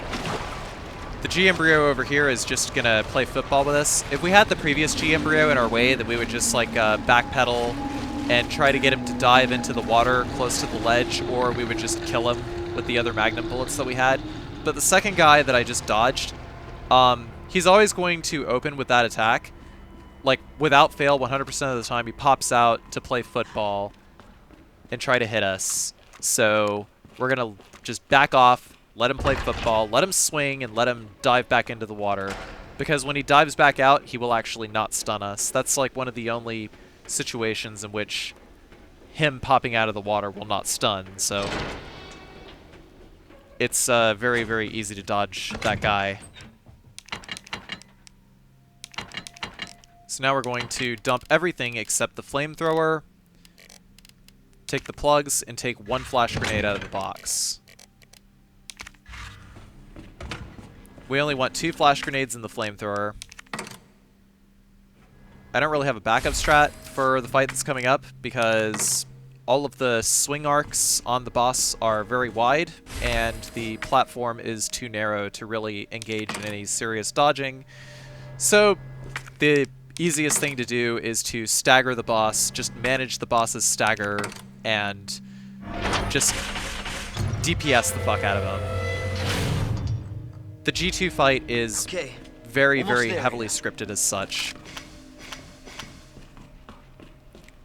So the strat that I'm using is actually like a modified version of the speedrun strats, where you throw the flashbang, you stun G2, and you get his HP down to under half. The solution to these breakers is 1, 2, and 4. We're going to trigger the appearance of the boss by running right along the hose. Even though the boss, like, sort of hits you there, it doesn't actually cause damage, so we're just going to go this way. And we're going to chill over here. I realize that there is a place closer to the shutters where G2 will still not hit you, but this is the spot that I found that works 100% of the time, just like based on where his arm is swinging. You can see that. I just like don't want his arm swinging the wrong way one day and just have him like force me to reset, so that's why I just always do it this way. Just chill right here anyway. It's not like you're saving or losing any time by staying over here.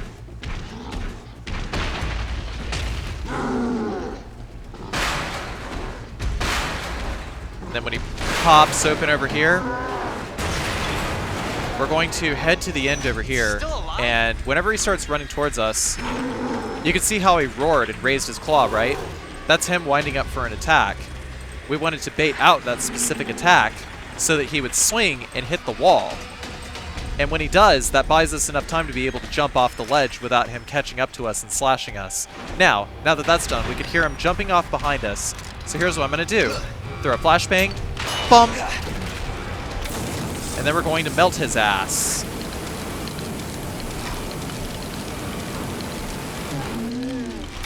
We gotta make sure that we stay away. So after he staggers, we're going to deplete the flamethrower down to 100. Well, 104, but 100 is good. But pretty much right there, because we need exactly that much in order to be able to stagger him again.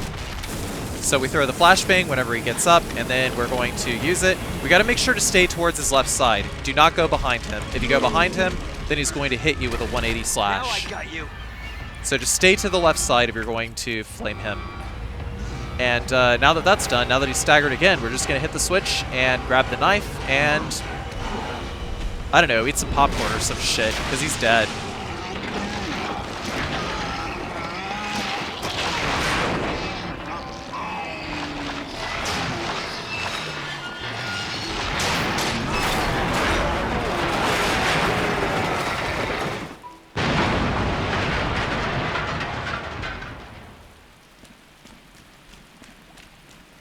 Let's hope that's the last of them. Some magnum bullets right there. Just 3 magnum bullets, but we're going to try to pick up as many magnum bullets as we can. Come on. Ada! Ada, where are you? Over here! Ada! I was getting worried there for a sec. I can't get it out. I don't know if I should, Just do it. I can't walk like this. Okay. It's gonna hurt. Hold on.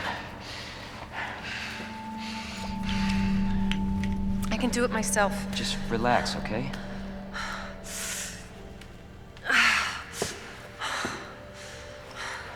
So, what do we do now? Get yourself out of here. While you still can. I'm not just gonna leave you. Not like this. You don't understand. The situation's worse than I thought. You're not getting rid of me that easy. You protected me. Now it's my turn. Didn't realize we were keeping score.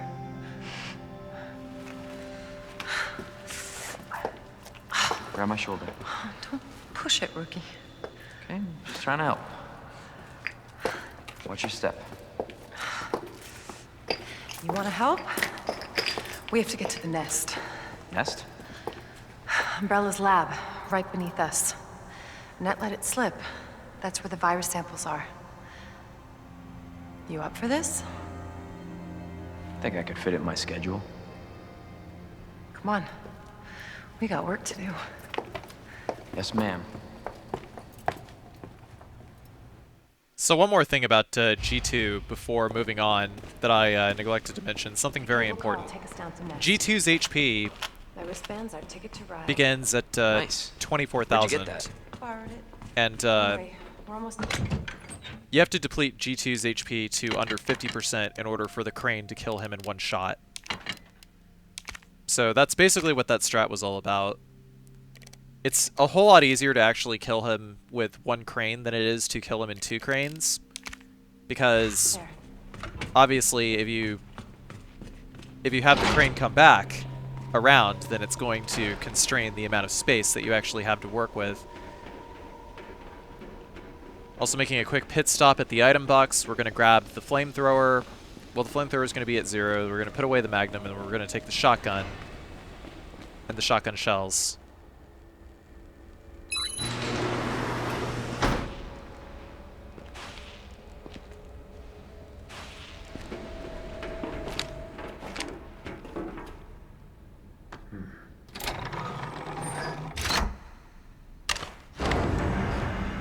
This tram is bound for Nest. Do not exit until the final destination.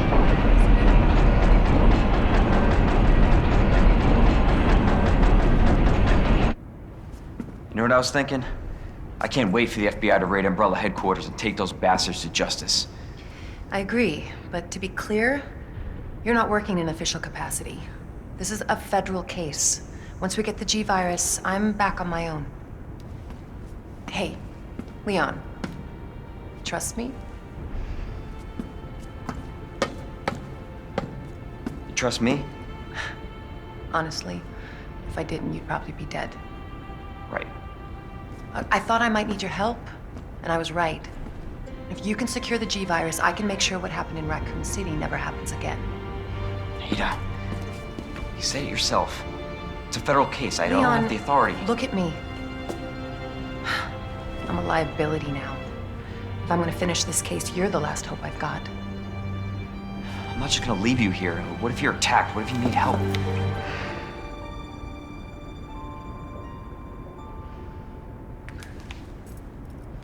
I'll be fine.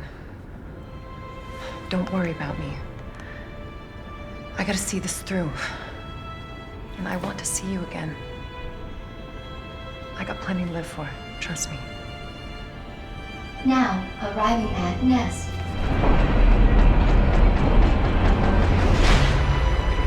Go. Please, we don't have much time. You're gonna need this. Okay. Leon. Counting on you. I know.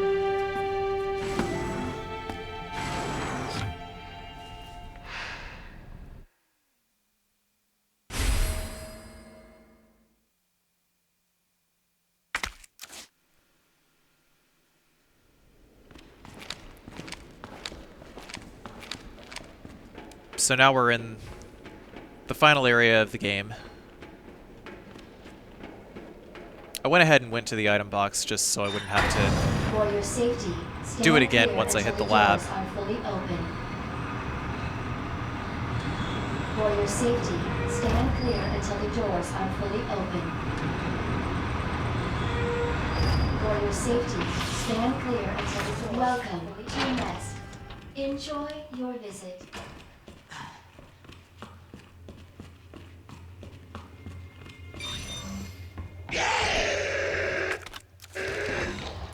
We're going to take the grenade off of the corpse over there. There's going to be 200 fuel. So one important thing to note is because the only defense weapon we have right now is the grenade, that means that the grenade is going to be equipped by default. So I didn't bring a knife with me because it would have taken another inventory slot that I didn't have. So going over here to the left, we're going to grab the knife, and got to make sure that we equip the knife. Do as I say, don't do as I do. Sometimes I forget to equip that knife, because what if that zombie grabbed me and I had to use a grenade? It would make things a lot riskier against Super Tyrant later. But anyway, if I had the knife equipped and that zombie crowded up on me, then I would have been able to break out of that. I didn't have all of my backup strats in place.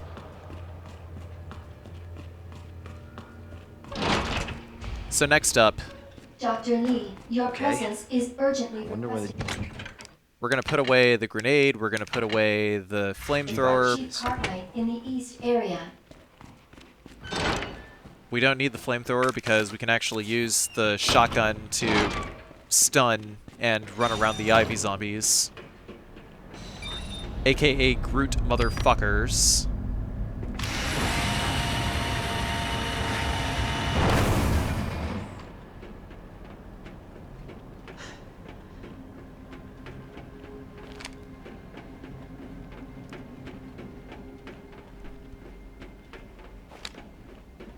Or living spliffs, whatever you want to call them.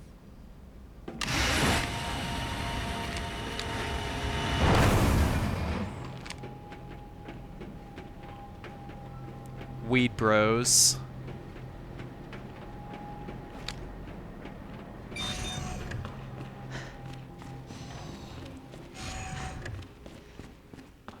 We don't need the gunpowder to the left, and our inventory is already set, so we can just go right into this area. So we're going to grab the yellow gunpowder. We're not mixing up any more shotgun shells from this point on, by the way. In case you're wondering why I didn't grab the large gunpowder, I should have mentioned that earlier. The code here is 3123 and also 2067 in order to unlock all the shutters.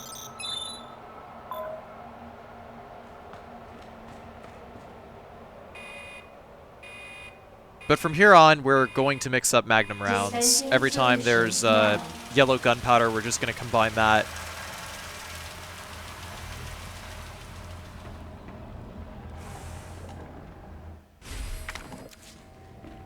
We're going to save the flamethrower from here on for G3.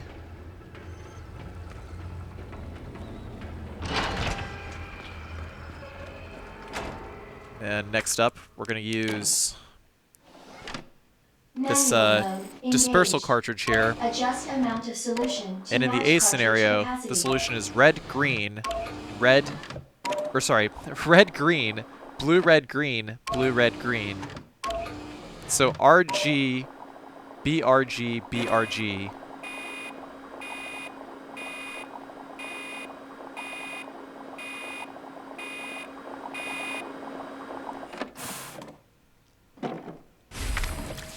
Again, don't need the large gunpowder in here, because there's going to be enough shotgun shell pickups to tie us over for the rest of the game.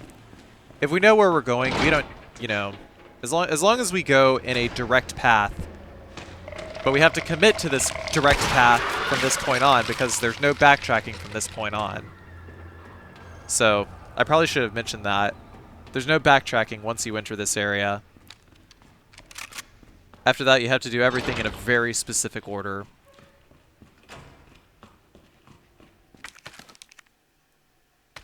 We got over 21 shotgun shells anyway. What are we afraid of? Boom, boom, boom.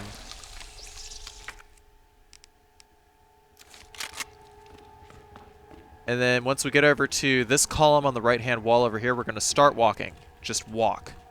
Do not run. The licker doesn't know we're there yet until we're right next to him. Once he touches us, then he screeches, and then we run. When we go through here, we're going to decapitate these guys going up the stairs, so we can go back downstairs and not have to worry about them. Boom, boom. But yeah, you walk, and then you run at the very end in order to dodge that licker. So we combined the two yellow gunpowders, got magnum rounds, and now we got the signal modulator, so we can go back downstairs. So far, this is the only real consistent strategy that I've found for dealing with the lickers. I believe someone in a YouTube comment mentioned at one point or another that you can go back upstairs and come out the other door on the other side of this room and have the lickers just spawn in different positions, making it easier to walk around here. But you'd have to dodge the Groots again. So anyway, we're going to move over here this way, and we're going to have the lickers come over here. The licker in the rear is the important one. We want to make sure that he's going to commit to the same direction as the other licker, because if he doesn't, then both of the lickers are going to pincer us on the way out, and we will not be able to get out. Which means we will have to aggro them and run and potentially die. Which is why I take that really slowly, and then I just try to walk, and I just try to beat the licker in front before he cuts us off. Now that that's done, we can just run directly into the low temperature lab and use the dispersal cartridge. You have 5 new messages. Who left the freezer open?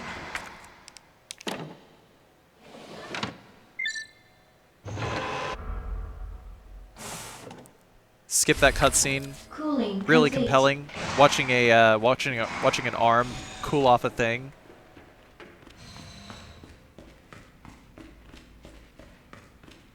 But now we got the full P epsilon gas, which we can use upstairs. And we're gonna walk now that we're back in this room.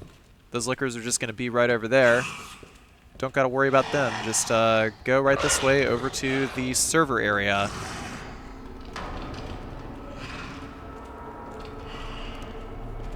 Over to the server room, which is another save room. Got the high-grade gunpowder. There's more flamethrower fuel over here as well. We're going to drop off the grenade, drop off the... had to make a bit of a decision here. Take the fuel for the flamethrower.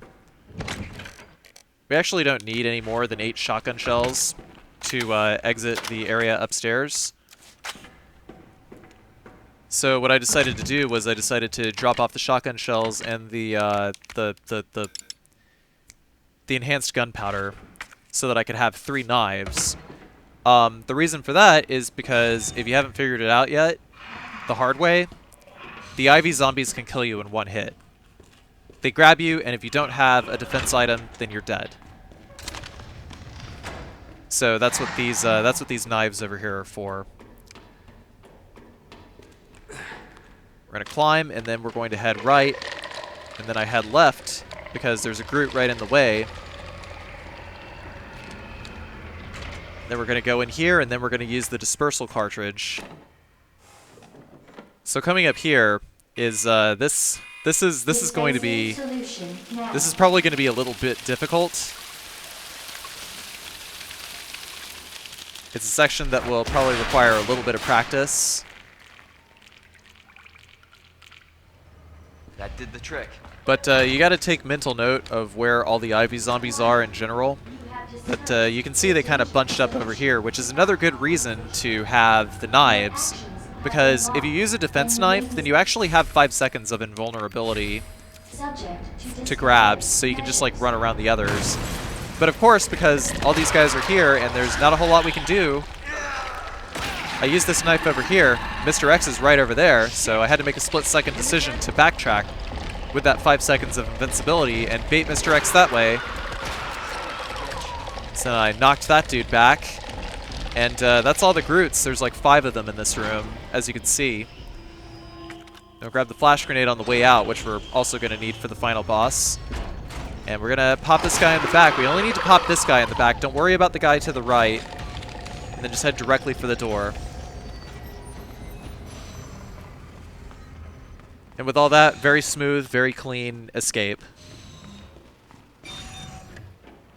We didn't need any more than 8 shotgun shells.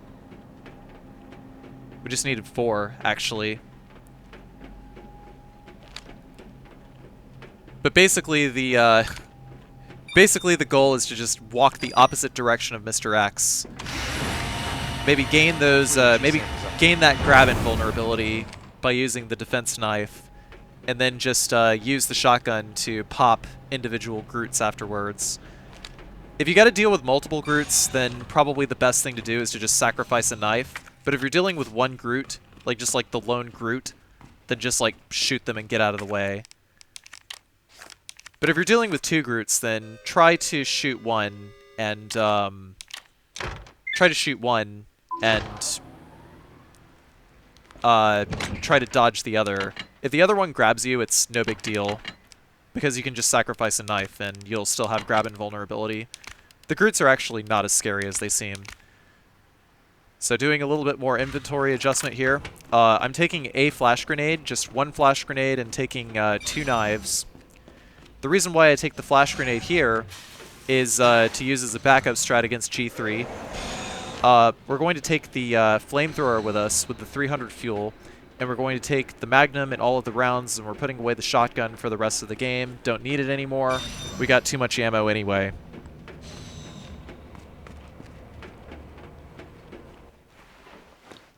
Huh. That was easy. All right, now back to Ada. Attention, unauthorized. Then we're combining the other yellow gunpowder here to get some more Magnum rounds, and now we got 17 in reserve, so like 24 Magnum rounds here. Then we're going to equip the flash grenade. The flash grenade is only used as a backup strat in case our first attempt at a setup fails. So we're going to go into this fight with the Magnum equipped and the flash grenade equipped, and leave 1 inventory slot free. Unauthorized removal of a level.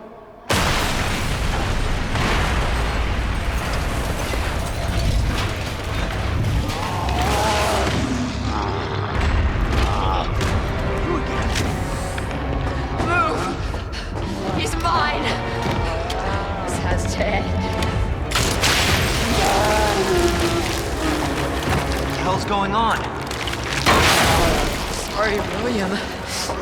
giving me no choice.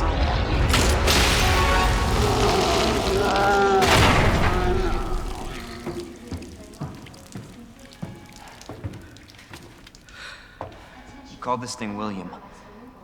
Why? It shouldn't have been like this. It's Umbrella's fault, this whole mess. You're Umbrella too. You're telling me you weren't involved in this? Yes. But we never meant for this to happen. Then tell me everything. Right from the start.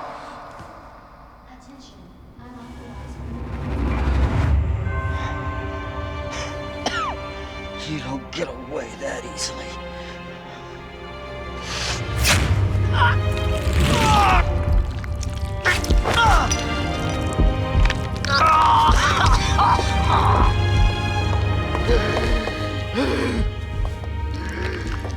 Good God, William. What have you done? So you made this monster. We made the G-Virus, but we never intended You can this spin it any way you want. You're still responsible.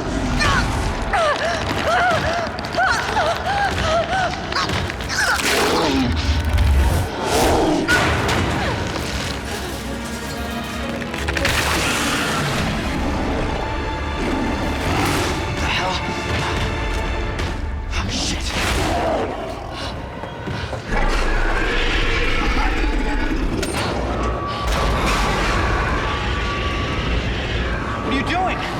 We can't let him get away!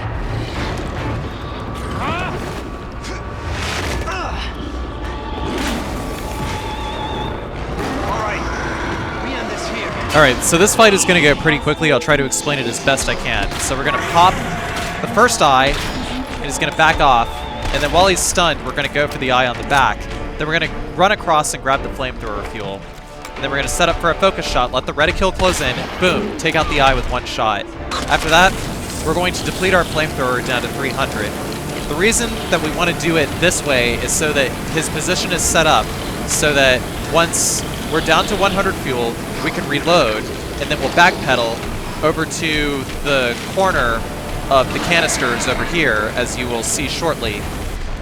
And then we re-equip the Magnum, and by aiming, I'm trying to bait out a jump. If he doesn't jump, then I'm going to back off and use a flash grenade so that I can get behind him and use the Magnum. He jumped back here because I got caught up on his hitbox, and he actually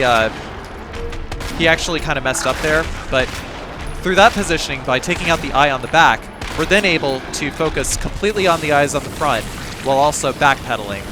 And in doing so, we're going to use the flamethrower again while he's staggered. In my previous videos, I used the knife for this part of the fight, where we'd just be constantly DPSing him. But this is actually much more DPS. So the knife, using the knife is actually not as cheap on G3 as you may have expected it to be before. I mean, hell, we even like took him out before he ripped a panel off the wall. So this strategy is also 100% doable on console.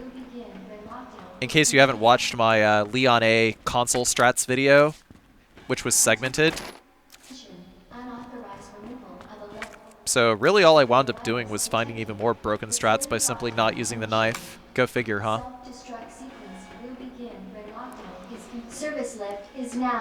On the way out, we're going to grab the 2 flash grenades, the regular grenade, and you can pick up some extra Magnum rounds if you want. But after that, we'll hit the elevator and cue cutscene. Jesus. That looks bad. Feels worse. Believe me. Talk about what you said. I don't know how much I believe. Just tell me you'll destroy that G sample. No, it's evidence. It's going to the FBI. You trust that bitch? What's that supposed to mean? She's not FBI. She's a mercenary. She's gonna sell it. G-Virus is gonna go to the highest bidder. Bullshit. I hope you're right. But if the G-Virus gets into the wrong hands...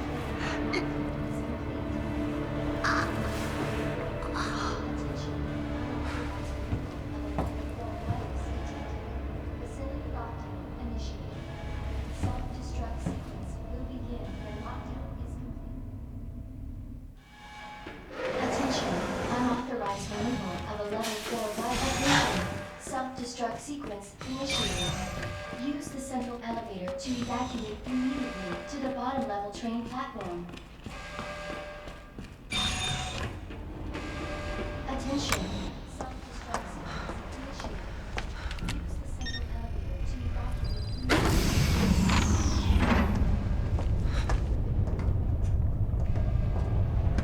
I was just thinking about you.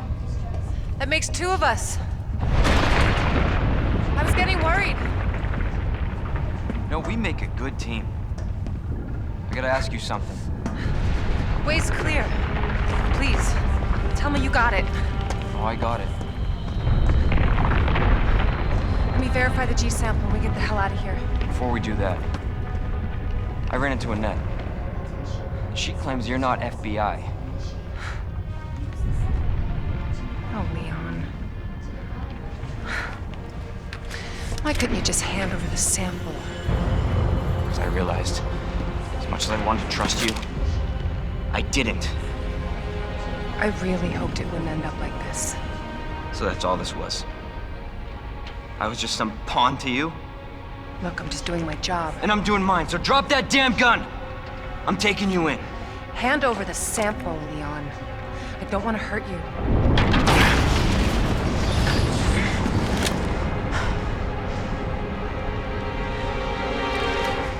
And you shoot me. But I don't think you can.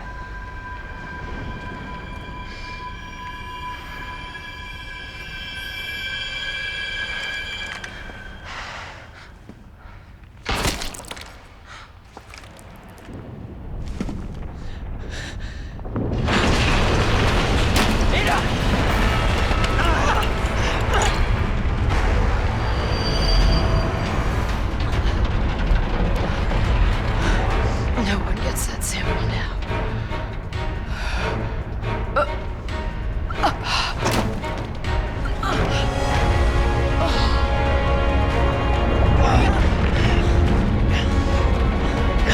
Hold on. I think I can...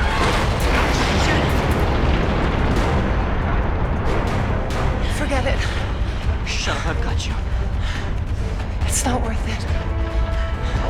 Don't do this.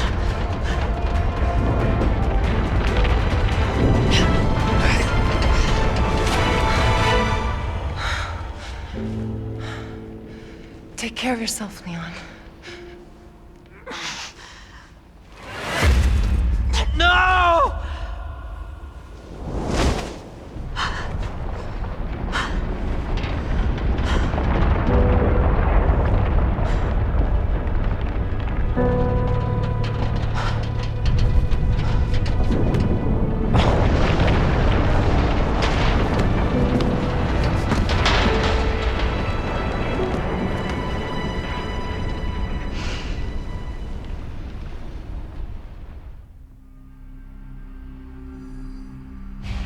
Attention. Self-destruct sequence initiated. Use the central elevator to evacuate immediately to the bottom level train platform. Attention. Self-destruct sequence initiated. Use the central elevator to evacuate immediately to the bottom level train platform. Attention. Self-destruct sequence initiated. Use the central elevator to evacuate immediately to the bottom level train platform. Attention. Self-destruct sequence initiated. Use the central elevator to evacuate immediately to the bottom level train platform. Attention. Self-destruct sequence initiated. Who's that?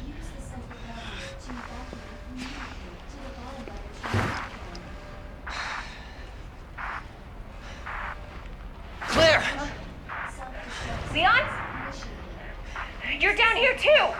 Yeah, but the whole place is coming down. Listen to me. You need to get out. Fast. Yeah. There's a way out. We can make it. Where are you now? Claire, are you still there? Leon? Hey, Leon, you're breaking up. Forget about me. Just get out of here. Damn it. Self-destruct 9 minutes until detonation. So, leading up to the final boss fight here,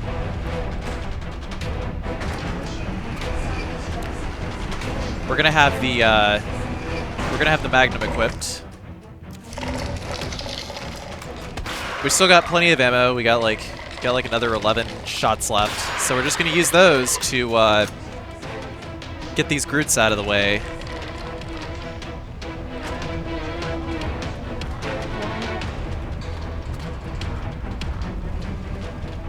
We're gonna climb down this ladder over here, and Mr. X is gonna pop down in front of us. We're just gonna... Oh, yeah, bullets ricochet until he's standing up completely. And 2 focus shots will bring him down to his knees.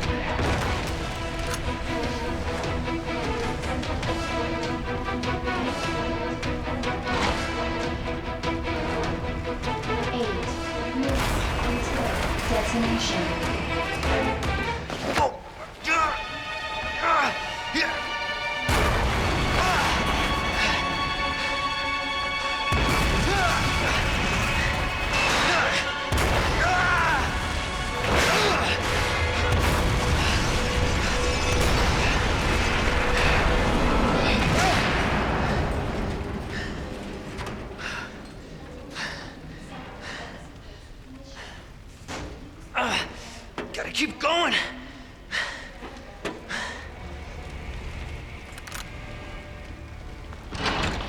Attention. Self-destruct. Final item box of the game, we're going to put away everything except for the Magnum with 7 bullets, and we're going to take all of our grenades.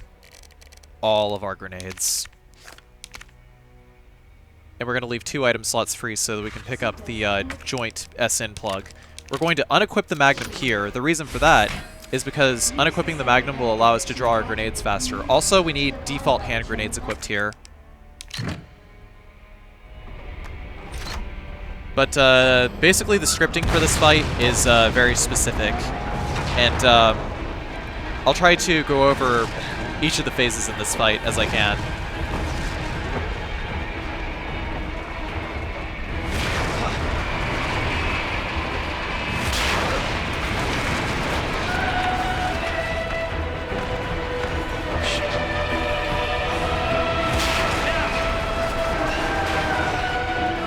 It doesn't look like it, but Super Tyrant has several phases to the fight. So the fight opens, he's going to roar, and then he's going to walk towards us. We have 10 hand grenades, so we're going to throw 1. We want him to go into the corner that we're standing in, so we're going to throw, and oh man, that was actually really close. When he gets close like that, you actually want to use a flash grenade to get out of the corner. But we want to keep him pinned into this corner, and we're going to use 6 grenades. But just like be real slow. Wait for him to get back up. Wait for him to get to a point where he's about to start walking, then throw the grenade. Basically, when he stands upright, that's your cue to throw. It's when he starts walking that he's vulnerable to the stun from the grenade. So after 6, and Leon's like, what is it with this thing? He's entered phase 2, wherein he will jump every other time that we stun him. So he's about to jump again. Actually, no, this close he will not jump. So right about here I equipped a flash grenade. Because you could see he was walking towards us, I made the right call. I had to use a flash grenade here in order to create some distance. And whenever I did create distance, he actually jumped. So he's jumping, and when he's jumping, he's actually setting up for phase 3. Phase 2 is a little timed. Phase 3 is like we just try to stun him every time we can. And one of those times that we're stunning him, is whenever he's winding up for a super attack. So the whole reason we want these flash grenades is for this phase. All of those flash grenades are for this phase right here. At which point we have stunned him exactly enough, and we have to have one flash grenade left over for this sequence right here. We'll call it even. And once that's done, we're just going to throw, and we're going to backpedal as soon as we're done throwing. That's what unequipping the Magnum was for, so that we could throw our grenades and like not have to worry about it otherwise. Because there's a very small animation where Leon will put away the Magnum before he throws a grenade if you have the Magnum or any other gun equipped. Shoutouts to Exterminator for telling me that strat. And right about here is what the Magnum is for, but actually it's probably better to use a single rocket. And that's it. That's Leon A, hardcore S+, no save, no damage. Gotta get out of here.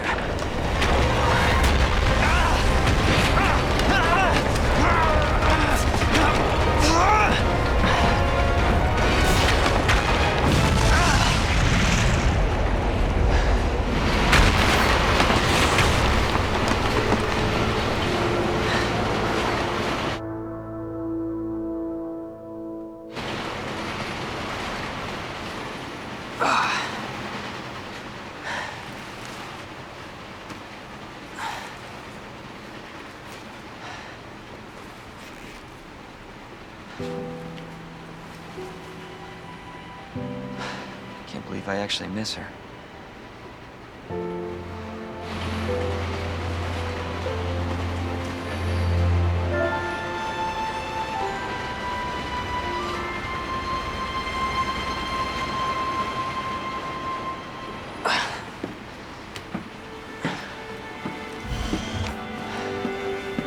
Leon? Hey. We made it. Just like I said we would.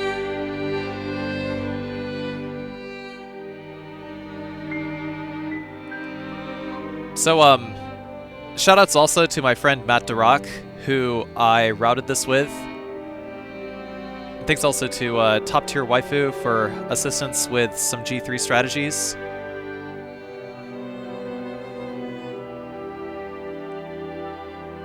But that's it for this video. I guess I should talk a little bit more about ranking. So, to reiterate what I said at the beginning of the video, ranking in Resident Evil 2 Remake is based on time, but in order to get an S+ rank, you have to beat the game without using any infinite weapons save for the infinite knife. You also have to do it in an S rank clear time, which if you go to the results screen, you can find the S rank clear time for the corresponding scenario. And for Leon A, the S rank clear time is 2 hours and 30 minutes on hardcore difficulty. You get an extra hour of padding on earlier difficulties. And you also have to do it in under 3 saves.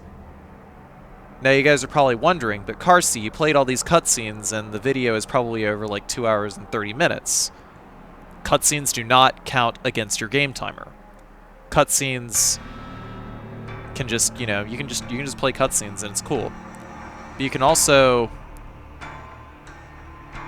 like hit the escape key or the options button or the pause button, and that'll also freeze the game timer too. But any other screen that you're on, the game timer is going to count up.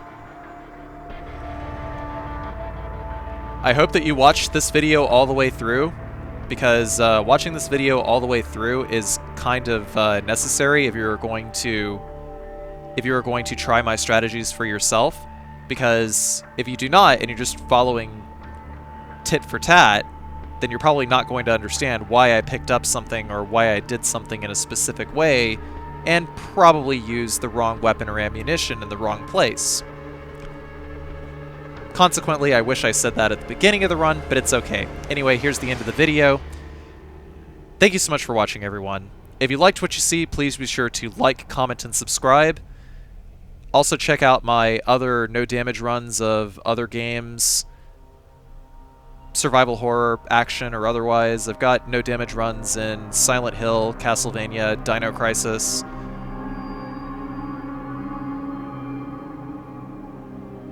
And aside from that, I'm also working on RPGs and whatnot, eventually. The next project that I work on is going to be Leon B No Save No Damage Hardcore S+. You should be able to get the Carbon Footprint achievement through this as well. But anyways, also, please be sure to check out my Twitch channel at twitch.tv/CarcinogenSDA. I stream on Twitch about 5-6 days a week. It's my full-time job. If you also want to support my bad speedrunning habit, you can do so on my Patreon page at patreon.com/CarcinogenSDA. For as little as $1 a month, you will get early access to all of my videos as I upload them. I do not release my videos immediately because I like to release my videos at like specific times. So if you want a sneak peek at all my videos, contributing the $1 a month on Patreon basically gives me express permission to bomb your mail inbox with videos. So if that sounds good to you, then go do that.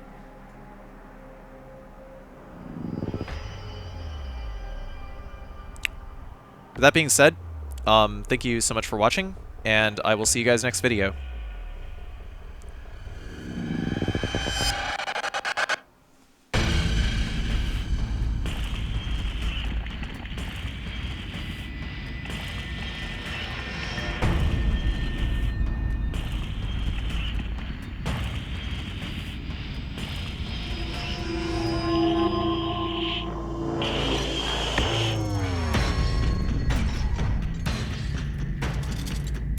I'm sorry, did I say bomb? I meant to say bukkake. Yeah, I will bukkake your inbox with videos.